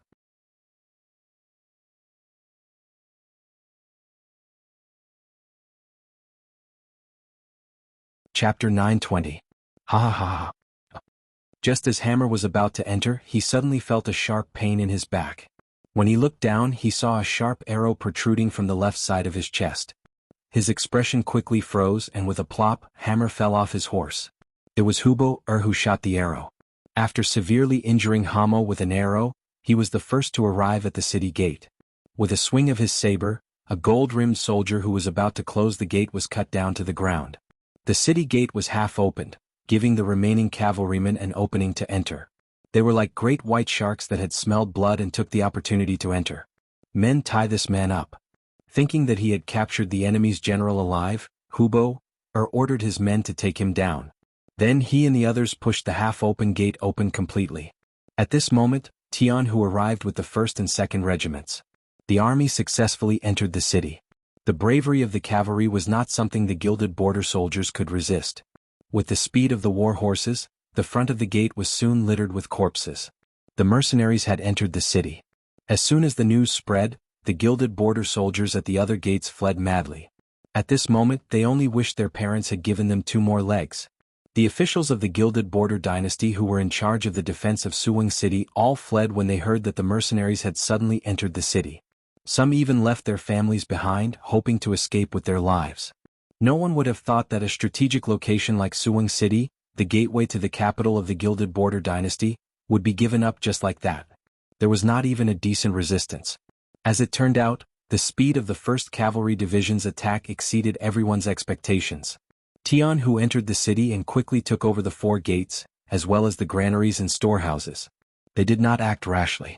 There were tens of thousands of soldiers and hundreds of thousands of civilians in the city. They only had 6,000 people. If something unexpected happened, the weakness of their forces would be exposed. It might even lead to a strong counterattack. Guard the 4 gates and the important places. Don't worry about the other places. Just let them do whatever they want. The commander gave the order, and the cavalry naturally followed it. As a result, the people in the city were the ones who suffered. When the Phnom Penh troops, who were afraid of death and had just fled to various parts of the city, found that the mercenaries did not launch a large-scale search and massacre, they did not think about how to rush out of the city, but how to burn, kill, and loot during this unregulated time. Everyone had their own selfish desires, and they also had a dark side to them. Usually, because of the strict management, they had to be self-disciplined. Most people didn't dare to show it. But now it was different. The law that was weighing on their heads had disappeared. They didn't even see a single person in charge. They had become completely free people and could do whatever they wanted. As a result, it was inevitable that the army would loot the civilians. The thugs on the streets would loot the civilians. Even the younger and stronger men would form groups of 3 to 5 to loot the civilians. The wealthy families in the city who didn't manage to escape in time couldn't avoid becoming the first targets. Suwon City was in chaos, and there were sounds of fighting and killing everywhere. Who knew how many commoners had suffered an undeserved calamity? Their family's only wealth had been rummaged through and taken away. The young women in the family, or those who were slightly more beautiful, had also become the targets of the robbery. Cries and shouts could be heard incessantly, begging for mercy and complaining. On the streets, one could often see groups of robbers running back and forth. Sometimes, they would even engage in internal strife due to the uneven distribution of the spoils. The sounds of swords clashing were also incessant. Standing on top of the 4 city towers, one could roughly see what was happening in the city center. Tian who called the 3 commanders to inquire about the situation. But when it came to the civil strife in the city, no one mentioned it. This kind of internal strife was beneficial to the mercenaries. More importantly, after this internal strife, the people here hated the bandits far more than they hated them. Moreover, the mercenaries could enter in the name of suppressing the bandits and take the wealth that originally belonged to the people from the bandits openly. They didn't have to worry about being criticized by others or being pressured by public opinion. Half a day later, the 4th Division of the Lung Feng Army entered Suwing City. A day later, the first batch of 4 battalions of auxiliary soldiers entered the city. 2 days later, Yang Qindong arrived in Suwing City under the protection of 1,000 guards. Along with him were 10 battalions of auxiliary soldiers and 5,000 Lao army soldiers. Their strength continued to grow. After 4 days of looting, Suwing City was in chaos. On the streets, there were women and old people who had been killed as well as men who had killed each other. The doors of some houses were wide open, indicating that they had experienced an inhumane robbery and that their houses had nothing on them. It's time to end this. Pass the order down, reel in the net. Anyone who resists, kill. Yang Qindong stood on top of the southern city tower, looking at the burning Suwing City and said with a hint of anger. This scene was not out of Yang Qindong's expectations. Perhaps this was part of human nature. Before the war, Yang Qindong had thought of all sorts of possibilities. He even thought that after this battle, the Kim Bien dynasty would suffer heavy losses. But this was war, a game where either you die or I live. There was a saying that mercy to the enemy was cruelty to oneself. Since Yang Qindong already knew about the story of the farmer and the snake, he would not let it happen again. Otherwise, in the near future, the ones who would die would be the Han people. As the saying goes, if I don't go to hell, who will? For the sake of the Han people, for the sake of dignity, for the sake of the future generations, some sacrifices were necessary. It was like a person eating a bun. Not only could he eat meat, but he could also eat noodles. War was the same. The army of the enemy forces must be destroyed, and the people of the enemy forces must also be affected. This was inevitable. I hope the world can be peaceful in the future. After today's battle, Yang Qindong didn't dare to hope that there would be no more wars in this world, but at the very least it could last for a few more years. It could give the people more time to live in peace and a better environment. It could also let them know that life was actually very beautiful. Send a message to Yang and ask him to persuade the Kim Bien royal family to surrender. If there is no news after 2 days, we will launch a new round of attacks. The attack was so smooth, especially the excellent performance of the 1st Cavalry Division, which was somewhat beyond Yang Qindong's expectations. Now it was time to force the other party to surrender. Kim Bien City, the capital of the Kim Bien dynasty. The news of the mercenary army's invasion and the capture of Jiba, Orange Well, Chuanlong, and Suwing City spread throughout Kim Bien City. For a time the people were in a panic and the social order began to be chaotic. More than a year ago the Kim Bien dynasty had experienced such a war. But fortunately the foundation was good. Although some aspects of work had not been fully restored after the war, at least the lives of the people were still guaranteed. And this time the scale of the army was obviously larger than the previous one. The experienced merchants in the city immediately began to hoard goods. For a time, the price of rice in Kim Bien had become so expensive that the people at the bottom had no food to eat. Even the ordinary people were facing the possibility of starvation at any time. The regime of the Kim Bien dynasty was still there, so it was naturally impossible for there to be civil strife like in Suwing City. However, there was already chaos on the streets. For this reason, the city guards were dispatched twice to arrest some people. But this was just a temporary solution. When the people had no food to eat, even if they knew that they would be beheaded, they would still rebel. In the palace, King Boromir was sitting high, discussing countermeasures with his ministers. Compared to usual, Boromir's face was obviously anxious at this moment. This time, the mercenaries had gone to war without declaring war. Not only did it violate the rules, but it also caught him off guard. Based on the battle reports, the mercenaries had sent out very elite troops. It was not like the intelligence report said that they used the local army like Laos. What are you doing? What are you doing? Drag them out and behead them in public. As soon as the meeting began, Boromir did not hide the anger in his heart. The first person to be executed was the official in charge of the intelligence department. Because he did not give a warning in time, he became the first high-ranking official to be beheaded. Cries for help and cries of injustice echoed in the hall. The official in charge of the intelligence department had already been dragged out. Not long after, there were no more cries. It was obvious that he was dead. For a moment, many of the ministers' faces were very ugly. The king was really angry. At this moment, if he said something wrong, it was very likely that he would bring about an unexpected disaster. Boromir's emotions didn't ease up even after killing the soldiers. His eyes flickered as he looked at the ministers and said in a hoarse voice, "Nearly 100,000 soldiers were completely defeated in just a few days. Most of them were killed or captured, and the cities were lost one after another. Who can answer me? Why is this so? Also, what do you mean by the city's impregnable defense? Who can explain?" In the face of the king's anger, many of the ministers lowered their heads. Everyone knew the strength of the Phnom Penh army. It was not a problem to frighten the ordinary people. However, it was not on the same level as the elite mercenaries. Not to mention, the mercenaries had launched a surprise attack. They were not prepared at all. It was normal for such an outcome to happen. What they were thinking about now was what the mercenaries were after this time. Should it be the same deterrence as last time? Or should it be more beneficial? Or did they really want to annex the entire Phnom Penh dynasty, just like how they had annexed the Jiaoji and Lansang kingdoms?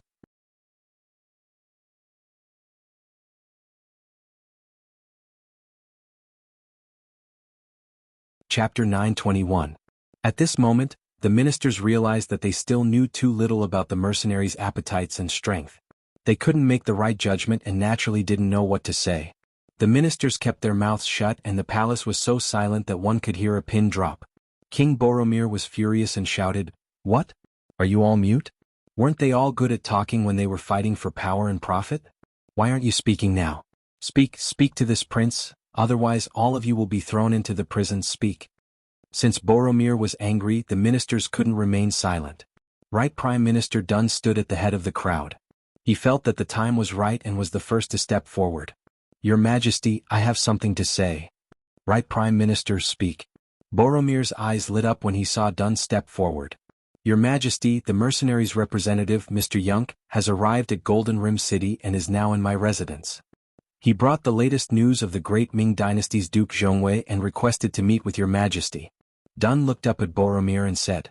After he finished speaking, he lowered his head, his eyes focused on his nose, and his nose focused on his heart. He was as silent as a monk. He knew what kind of consequences he would face after saying those words. However, he knew that he would be fine. This was because he represented peace talks. Although this was not the king's first choice, it was still a path of retreat. Unless the mercenaries were defeated, no one would give up this path of retreat so easily. This was where the king's survival lay. Sure enough, after saying this, Dun was immediately attacked by all kinds of people. What traitor? What traitor? What spy? All sorts of accusations were thrown at him. At this moment, the officials were furious. It was as if anyone who did not open their mouths to scold Dwayne might be Dwayne's accomplice. Among them, left Prime Minister Ding Dingwei was the most enthusiastic. The last time the mercenaries came, he suffered a lot because he misjudged the situation. Fortunately, he was experienced enough and had the king's trust, so he was able to retain his position. However, since then he was obviously at a disadvantage when fighting with the right prime minister. After becoming the minister of the left, Ding Dingwei's wisdom was needless to say. He quickly went into hiding and waited for an opportunity to counterattack.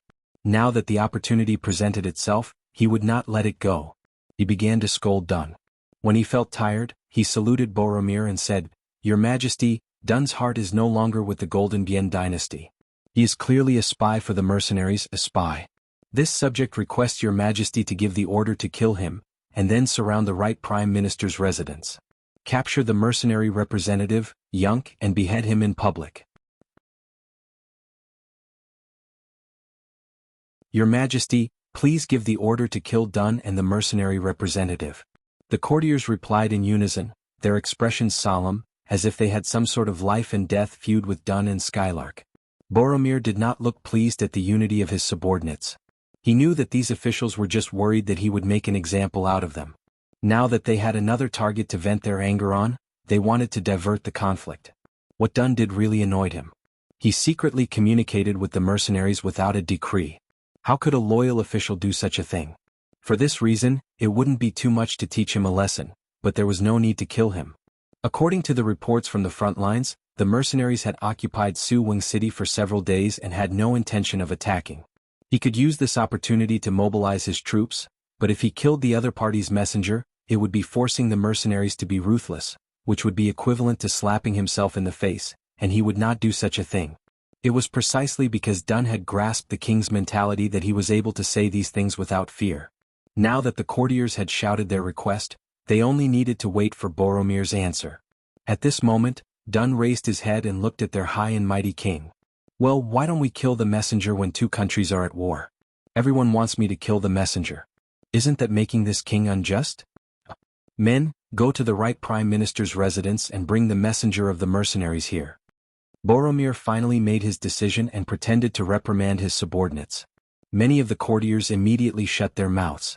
They had no intention of going against the right prime minister, but the situation was like this. If they did not stand up, it would be easy for them to be punished. They were just following the crowd and shouting their slogans. As for the final decision, it was up to His Majesty to make. Now that the decision was made, many courtiers wisely shut their mouths. Only the left Prime Minister, Ding Ding Wei, continued to shout. Your Majesty, we can meet the messenger, but Dun is indeed suspected of being in cahoots with foreign countries.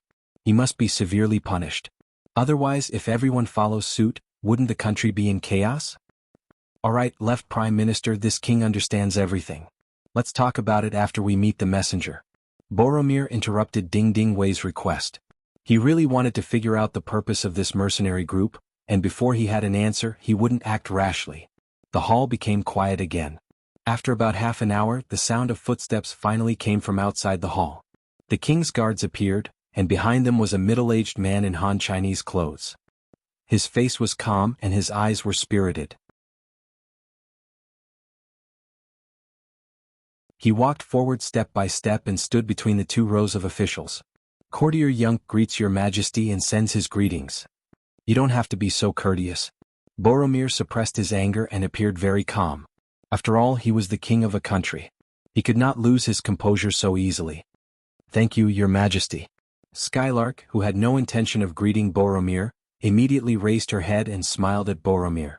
At this moment, Boromir also looked at the other party's face. After 2 breaths of time, Boromir was the first to feel uncomfortable. He gently tilted his head to the side and said, this time, the Duke of Loyalty didn't even give a greeting before dispatching his troops.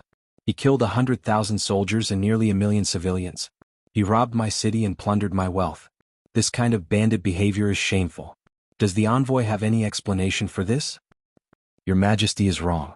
The Duke of Loyalty sent his troops to the south because you tore up the friendly trade agreement.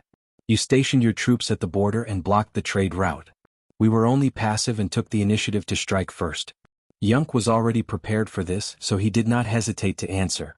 Passive and took the initiative to strike first? Ah, what a joke. Boromir looked up to the sky and laughed to express the anger in his heart. This was simply unreasonable, but he also knew that he was now the weaker party, and there was no point in continuing to argue.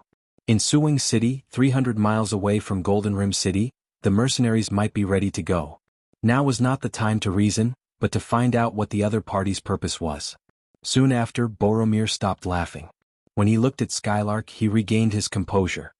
Emissary, why don't you tell me what your Duke of Loyalty wants? Okay, Yunk replied.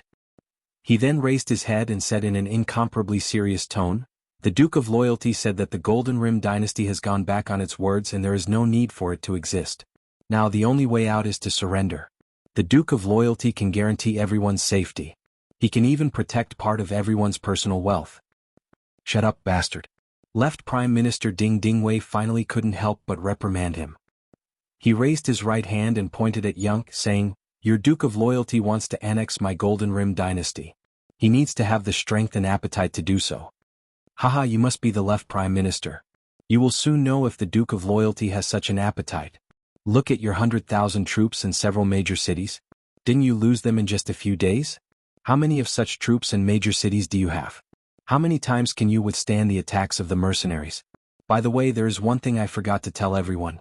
The Duke of Loyalty has already given an order. He will give you 2 days to surrender. Otherwise, you will know what it means to be under the pressure of a large army and what it means to be in despair. Shut up.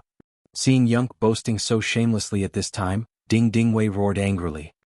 He then turned to Boromir and said, Your Majesty, this person was disrespectful to you in the hall. I would like to ask you to punish him for disrespect and behead him in public. Ding Ding Wei wanted to kill Yin Ke, but the person who was about to be killed had a calm expression on his face. It was as if he did not hear those words. His face was still incomparably calm, as if what they were talking about had nothing to do with him. Skylark's calm demeanor made Boromir gnash his teeth in anger. However, he knew that Skylark couldn't die just yet. Just as Right Prime Minister Duen had thought, this would be a way out for him.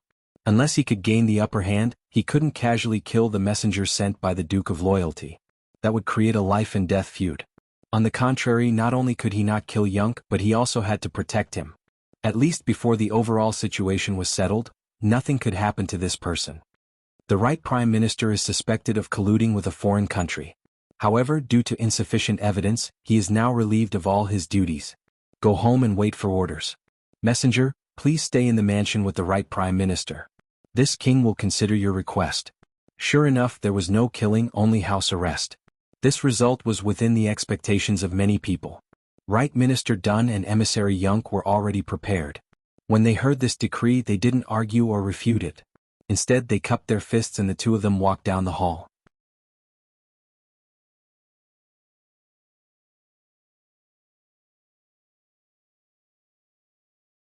Chapter 922.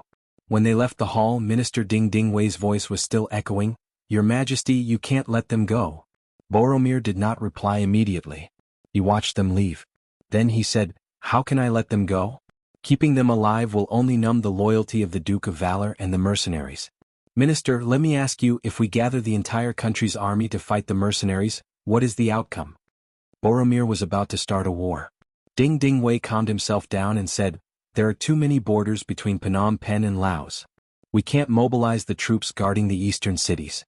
Otherwise, if the mercenaries attack from there, the consequences will be unimaginable. In this way, the only army that can be mobilized is the 200,000 soldiers near the royal city. However, according to the information we received, the mercenaries only have a few tens of thousands of people, and the elite strength is less than 20,000. With 200,000 against 20,000, even if it's a battle of attrition, we can still exhaust them to death." Good. King Boromir was waiting for this. It was almost impossible for him to surrender. At least, he would not surrender before the battle was over. Ding Dingwei was also a little excited. What he needed to do now was to encourage the king. Otherwise, if the king of a country was about to admit defeat, what would the people below be able to do? "Your Majesty, we can put in 200,000 soldiers on the battlefield. As long as we can stop the enemy's attack, Siam and Ava will not sit back and do nothing. When their reinforcements arrive, it will be time for us to counterattack with all our might. If it's possible, the capital can start conscripting soldiers right now and mobilize the entire country. We have more than 4 million citizens, so it's possible for us to gather an army of a few 100,000. As long as your Majesty opens the national treasury, as long as there is money, it will be easy." Ding Dingwei, who was getting more and more excited, seemed to have thought of something and continued, "Your Majesty, our intelligence department reported that in Dragon River City, a fire burned hundreds of thousands of our citizens, causing the entire Dragon River City to be plunged into misery and suffering. Once the mercenaries' actions are spread out, it will definitely attract the support of the citizens of the country. At that time, we can use the power of the country to block the mercenaries' iron hooves. Victory will eventually belong to us." Good. We will do as you say. However, we need to be careful about the recruitment of new soldiers. After all, the war is imminent. Even if these people join the army, they will not be able to form an effective fighting force in a short time. How about this? Let the officials and merchants in the capital take out some money and try to recruit some new soldiers. We will decide after we see how the situation goes. Boromir agreed to all of Ding Dingwei's requests. He even gave him the command of the army. However, he had a different opinion on the recruitment of new soldiers. Saying that the new recruits were weak was just an excuse. In the end, Boromir did not want to use the money in the national treasury. From this, it could be seen that as the king he did not have high hopes for this battle. No matter how dangerous the situation was, as long as he had money, he would have a chance to rise again. Left Prime Minister Ding Dingwei naturally saw through this point, but he did not raise any doubts about this matter. Rice had to be eaten one bite at a time. First, they had to decide on the idea of going to war. As for the matter of recruiting new soldiers, it was inevitable. As long as there was hope for victory, presumably the king would make the right choice. The court session came to an end. Ding Dingwei was given power, and the army and local affairs were handed over to him. Orders were given out as the armies gathered and surrounded Suwing City from the vicinity of the royal capital. At some point, a rumor had spread in the city that the mercenaries were extremely cruel and had burned down Chuanlong City. The hundreds of thousands of people in the city had either died or been injured. The tens of thousands of gold-edged soldiers in the city had also suffered heavy losses. Commander Hamo had died heroically while protecting the civilians as they retreated. Once this news came out, it immediately aroused the hatred of many people. Many people began to look for ways to serve the country and resist the enemy. It was at this time that the officials and merchants of the royal capital began to donate money and goods. The leader was Ding Dingwei. In order to raise more money and goods, he had sold an ancestral property in the royal capital. With him taking the lead, the other ministers and the merchants who were inextricably linked to them had no choice but to cough up some blood. Naturally, there was no lack of people who were stingy. But soon, some people were arrested and imprisoned for various crimes. This was Ding Dingwei's counterattack. He wanted to make an example out of them. And with such examples, the officials and merchants became more proactive in donating money and goods. Gold Edge City was making preparations for the counterattack under Ding Dingwei's command. But no matter how hard they tried, 2 days of preparation was far from enough in the face of a war. For this matter, Ding Dingwei went to the palace, hoping to have more time to prepare. King Boromir immediately agreed, and then sent someone to Dun's house to inform Skylark that they were considering and studying the issue of whether to surrender the mercenaries or not. But it was impossible to reach a consensus in a short time, so they needed more time to prepare. He also hoped that Skylark could inform the Duke of Loyalty to suspend all military operations. Okay, I got it. Skylark's face was calm, not showing the slightest excitement when the other party said that they were considering the issue of surrender. After the messenger left, Dun looked at Skylark nervously. Mr. Yun, you don't really think that my king will surrender to your mercenaries, do you? Why not? Skylark sat back on the chair and gently sipped the hot tea with a faint smile on his face. Mr. Yun, although we are under house arrest and can't get out, we can still hear some of the movements on the streets. Now that the entire King City is preparing to fight against the mercenaries, this is clearly the sign of a great war. The so-called surrender is just a temporary measure to buy time. Dwayne said with a tense expression. It was true that Dun was the right prime minister of the Golden Bien dynasty. However, with the appearance of Skylark and the conditions of the deal, he boarded the mercenary ship. He had already made his stand clear in the court. Now there was no way out. Next, unless the Gold Edge dynasty was really destroyed, otherwise, no matter where he lived in the future, he might face the possibility of revenge at any time. So if one had to say who was more nervous about the situation now, it was not Skylark but Dun. Skylark saw that Dun was so anxious, but his smile did not diminish. Sir Du's words are indeed for the sake of the mercenaries. Here I would like to express my gratitude to you. Hey, we're all family. There's no need to thank me. Dun's face showed a pretentious expression, but in his heart, these words were very effective. He did not know why he believed Skylark's words so easily. At first he regretted it. However, the front line of the war continued to send in news about the mercenaries' continuous victories and the Gold Edge army's continuous failures and retreats. He suddenly felt a little fortunate that his choice did not seem to be wrong. He thought that if the mercenaries really captured the Gold Edge dynasty like they did to Jiaoji and Kanglan Kingdom, although he could not be a minister in the court, he would be able to get the position of the president of the Gold Edge Region's Business Association, plus 200,000 taels of silver as a reward. Compared to those ministers who lost their countries, his treatment was quite good. After making up his mind to follow the mercenaries, Dun reminded Skylark to prevent the other party from playing any tricks. Skylark laughed and said, I just said that I know everything. But since Boromir did not make the decision to surrender, the attack after 2 days will not stop. Oh, now there should be 1 day left. Oh? Ah. Skylark's answer made Dun stunned at first, then he laughed. Yes, knowing did not mean that he would agree. It was just an attitude of returning the news. It seemed that this time the mercenaries would not stop until they had swallowed the Gold Edge dynasty. At this moment, Dun's worries disappeared. Unaware of the problem in Skylark's answer, Boromir sent someone to inform the left Prime Minister Ding Dingwei after hearing the reply of the minister who sent the right Prime Minister back. He said that the mercenaries should not launch any attacks in a short period of time, but he had to prepare faster. It would be best if they could win a big battle in Suwing City first. It would boost the morale of the people and at the same time, Give them more initiative in the following negotiations. Ding Dingwei, who received the king's order, did not dare to be negligent. He immediately ordered General Hun Sen, one of the generals, to lead 50,000 troops to Suwing City as the vanguard. There were still 50,000 troops from various places waiting there. When the 100,000 troops were in front of the road, perhaps there would be good news. Ding Dingwei wanted to tell the mercenaries that this time, the Gold Edge dynasty was ready for a decisive battle. If they must fight, then they would accompany them to the end. It was still unknown who would win and who would lose. At that time, the mercenaries would be deeply involved. At that time, if the Siam Kingdom and the Awa Kingdom took the opportunity to make trouble in the rear of Laos, it would not be easy for the mercenaries to retreat safely. Ding Dingwei had planned everything very well.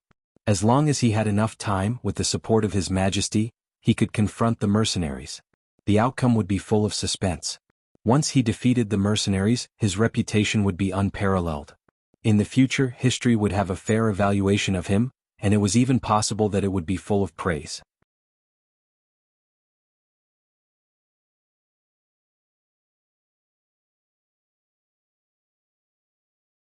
Chapter 923. However, all of this changed with the arrival of a piece of news on the next day. At dusk on the second day, a piece of news that no one in Golden Rim City expected was heard. Just this morning, the mercenary ships suddenly fired cannons at the southern port of the Golden Rim Dynasty. Under the bombardment, the defenses of the port were completely destroyed. Half an hour later, the mercenaries began to disembark and occupied the entire port. The Golden Rim Dynasty's Navy General, Bamboo, was killed in battle. Now the army was spreading towards the southern White Horse region. In other words, after Suwing City in the north, the war in the south had also begun. And it was sweeping over at a very fast speed. Ever since the first request for help was received at dusk, there would be another request for help every half an hour. The south was in danger. At this time they finally understood the reason for the 2-day deadline. But didn't he greet Skylark before, and the other party also gave him an answer? Minister Ding Dingwei was urgently summoned to the palace. He looked at King Boromir and asked with a puzzled expression, "Your Majesty, when you sent someone to ask Skylark, what did he say?" "He said he knew." "Doesn't that mean he admitted it?" Boromir was puzzled. "Your Majesty, we were fooled by them. He only said he knew. He didn't say they would stop attacking." Ding Dingwei's expression changed after thinking for a while. "What? He dared to lie to me? Does he want to die?" Boromir gnashed his teeth in anger. He clenched his fists tightly, but he still didn't make up his mind to kill Skylark. There was no other way. The mercenaries had the upper hand in the current situation. He couldn't act rashly. "Your Majesty, the only thing we can do now is not to blame anyone. The war in the south will soon spread to the royal city. We have to find a way to stop them. Why don't we open the treasury and recruit new soldiers?" Ding Dingwei once again wanted to open the treasury. Boromir wanted to nod at this moment, but he thought that there was still a way. He shook his head and said, "We have to recruit new soldiers, but I'm afraid it's too late. Isn't there still 150,000 soldiers in the royal city that haven't arrived in the north? Why don't we mobilize 100,000 soldiers to reinforce the southern front first, and then we can recruit more soldiers?" At this time Boromir still did not want to use his capital. Tintinwai wanted to persuade him again, but considering the urgency of the military situation, he could only nod and say, "Yes, then we will do as your Majesty wishes." The northern front did not have enough soldiers to begin with, and the situation forced them to send another 100,000 soldiers to the southern front. For a short period of time, the northern front would not have any reinforcements. However, General Hun Sen, who was leading 50,000 troops to Suwing City, didn't know about this. At this moment he was still fantasizing about whether he could make the first contribution. There were already reports that the main force of the mercenaries this time was only around 15,000 people. The moment he received the news, Hun Sen was even wondering if the news was true. Based on the previous battle results, they had already lost 100,000 soldiers. If that was the case, then what were the 100,000 people doing? He was actually beaten by more than 10,000 people to the point where he couldn't even fight back? No matter what, this time we have to turn defeat into victory. We have to make the first contribution. How about this? Order the army to speed up. Don't let the mercenaries deal a heavy blow to our army. If that happens, we won't have any advantage in numbers. Hun Sen looked at the map in his hand and then looked at the speed of the army with an anxious expression. It was only a distance of 300 li, and the army had already traveled for 2 days. They hadn't even covered half of the distance. Although he was leading infantrymen, this speed was too slow. After the general gave the order, the 50,000 soldiers sped up and rushed towards Suwing City. At this moment, after 7 days of chaos, Suwing City finally calmed down. This was because Yang Qindong's strategy was good. Using civilians to fight civilians. This was something that no one had ever done before and no one had ever thought of it. But it worked in his hands. When the civilians of Ding City, Jiba City, Jiging City, and Chuanlong City came to Suwing City to help the mercenaries with transportation, Yang Qindong gave an order to the more than 100,000 civilians who followed them. He asked them to persuade the people in the center of Suwing City that as long as they surrendered, their lives would no longer be in danger. Not only that, if they were willing to work for the mercenaries such as transporting spoils and supplies, carrying the wounded, persuading people to surrender, cleaning up the battlefield, burying the bodies of the dead soldiers and so on, they would be paid silver. No one would feel bad about money. Especially the civilians who followed the mercenaries at the beginning. They found that as long as they were obedient, the mercenaries would never beat or scold them. They would even nod when they met to show their friendliness. This was a treatment and respect that the Gilded Dynasty's army didn't give them. But now the mercenaries gave them this treatment. Because of this, they could be respected and treated as human beings, plus the considerable amount of silver, everyone's heart began to lean towards the mercenaries. The civilians were originally simple, they were the people who knew what was good and bad. As long as someone was good to them, they would be good to them in return.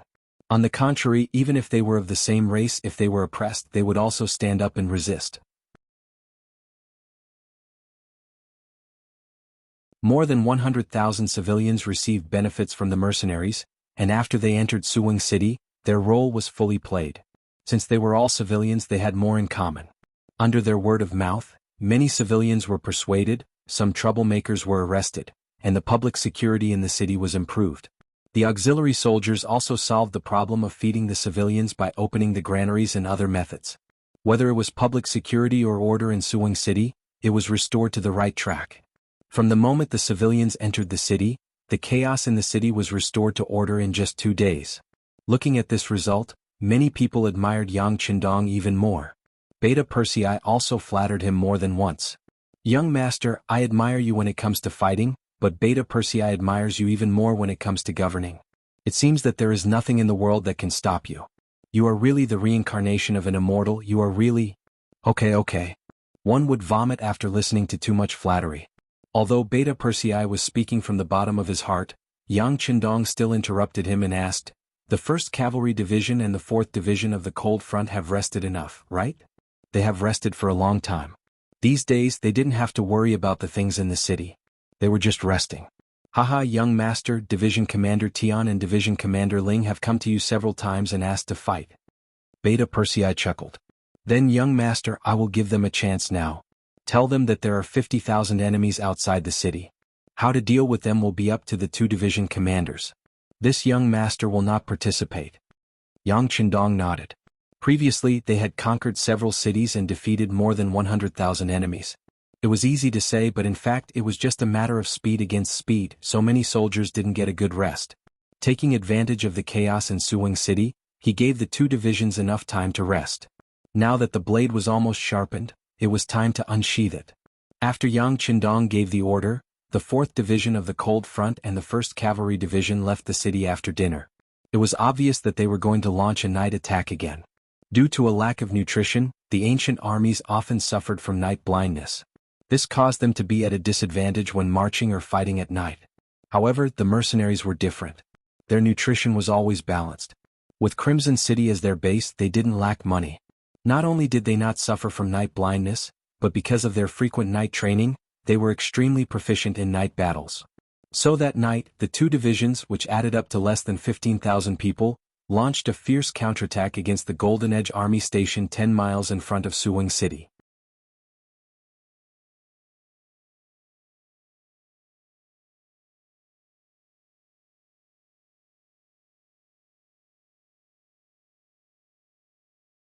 Chapter 924. It was no wonder that Hun Sen did not believe them. 10,000 men could defeat 50,000 men, but what were they going to do next? The battlefield was too close to Suwing City. If there were any diseases, the mercenaries would be the first to suffer. The enemy should know this, so why did they still chase after them? Did they not want to live anymore? If these deserters said that the mercenaries were only chasing after them, he might believe them. However, if they said that the entire army was chasing after them, it would not make sense. Since they were elites, they should know the importance of cleaning up the battlefield. It seemed that these deserters were not trustworthy. Just say that they are deserters and are afraid of death. Drag them out and kill them. Hun Sen waved his hand to his deputy. The situation at the front was unclear, and it was hard to say if they had really lost the battle. However, what he needed to do now was to stabilize the morale of his troops. Otherwise, how could they fight the next battle? These 100 deserters were now very regretful. They didn't die under the fierce attack of the mercenaries and didn't surrender. However, they never thought that they would die in the hands of their own people. If they knew this would happen, they would have surrendered to the mercenaries. General, what do we do next? Do we continue to advance? The generals at the side asked. It's already dark. Let's rest for the night. Send more scouts so that they could figure out what was going on ahead. Also, let's sleep with one eye open. Hun Sen thought for a moment before giving the order. After knowing that the enemy was cavalry, they set up many horse traps and stakes outside the tent to prevent sneak attacks in the middle of the night. There were even people with bows and arrows in the dark, waiting for the mercenaries to appear so that they could catch them off guard. The night passed peacefully without any signs of danger. In the morning, the scouts at the front sent back news that they were about to reach Suwon City. However, they did not find any corpses left behind from the battle. As for the whereabouts of the 50,000 men, they were still searching and there was no news for the time being. Haha. Hun Sen laughed heartily when he saw the report from the scout. I told you that the 50,000 soldiers in front of us would be fine. Otherwise, how could we have cleaned up the battlefield so quickly after such a big battle? I was almost killed by those cowardly deserters. Killing them would be too easy for them. Give the order for the entire army to head to Suwon City after breakfast. General, should we wait for the army there before we advance? A deputy general asked cautiously. It was understandable if one deserter said that, but more than 100 deserters said the same thing. This was suspicious. It doesn't matter. They must have taken advantage of the terrain to hide. As long as our main forces arrive, they will definitely come out. At that time, it will be time for us to counterattack. All right, inform the army to prepare to depart. Hun Sen said confidently. There was nothing wrong with being cautious in a battle. However, being overly cautious would be seen as cowardice. The gains would not make up for the losses. After a night's rest, the 50,000 Gold Edge elite troops set off again, heading toward Suwon City, which was 100 miles away.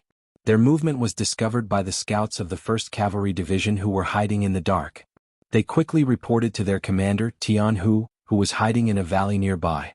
Tianhu laughed when he heard that the 50,000 elites of the Gold Edge dynasty were not ambushed. It seems that some people have the same idea as us. They have given up on the night attack. Yes, Lung Feng is indeed Lung Feng. They must have realized that the 50,000 enemies were the elites of the Gold Edge dynasty. Moreover, they were prepared. It would be difficult to ambush them and they might even fall into the enemy's trap. The second commander, Lu Duo, nodded and sighed. That's right. Since everyone has made the same choice, the next attack should start soon. Brothers, we are the 1st Cavalry Division under the command of the 6th Young Master. No matter what, we can't lose to others. Our performance has been good. Now it's time to see who can take the head of Hun Senator. Are you confident? Tianhu stood up. He knew that the war was about to start. Before the war, he needed to boost the morale of his troops.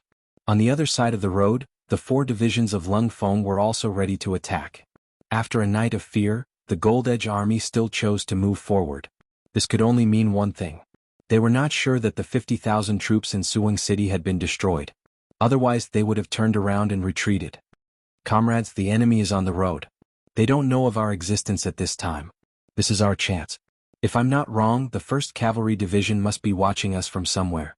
They may take action at any time. Now let us fire the first shot. In a while, all regiments and battalions will gather all the machine guns in your hands. Once the battle starts, rush forward like a hot knife through butter. Target the enemy's center. As long as we can capture or kill the enemy's commander, the enemy will fall into chaos. Then it will be our moment of victory. Division Commander Ling Dechang summoned all the regimental commanders and battalion commanders of the 4 divisions and gave the order to prepare for battle. After the meeting, the officers returned to their respective units to make preparations. Half an hour later, when the 50,000 elite troops led by Hun Sen entered the preset ambush, a loud bugle sounded. Then, countless soldiers in green military uniforms suddenly appeared on the ground. With machine gunners as the vanguard, they formed an attack force and rushed straight towards the enemy troops that were advancing towards Suwon City. The sound of the bugle shook the sky, followed by the continuous sound of gunfire. The soldiers of Golden Rim fell to the ground one by one, like crops blown down by the wind. What's going on? In the middle of the army, Hun Sen, who was riding on a tall horse, asked loudly. If one looked carefully, one could see that there was a trace of panic in his eyes. Reporting to the general, we've encountered the main force of the mercenaries on our left. They're all armed with muskets. Our brothers won't be able to hold them off for much longer, a scout reported to Hun Sr., the main force of the mercenaries. How many people can there be? We have a total of 50,000 men. Tell our brothers don't be afraid. Just charge forward. I don't believe that their guns can kill so many of us. Hun Sen said confidently when he thought of the 50,000 men he had brought with him. As if he was afraid that his brothers would not give it their all, he added, tell everyone that each person who kills a gun will be rewarded with 10 silver taels. The more you kill, the more you will get. There is no limit. Yes. With such a generous reward, the scout was emboldened.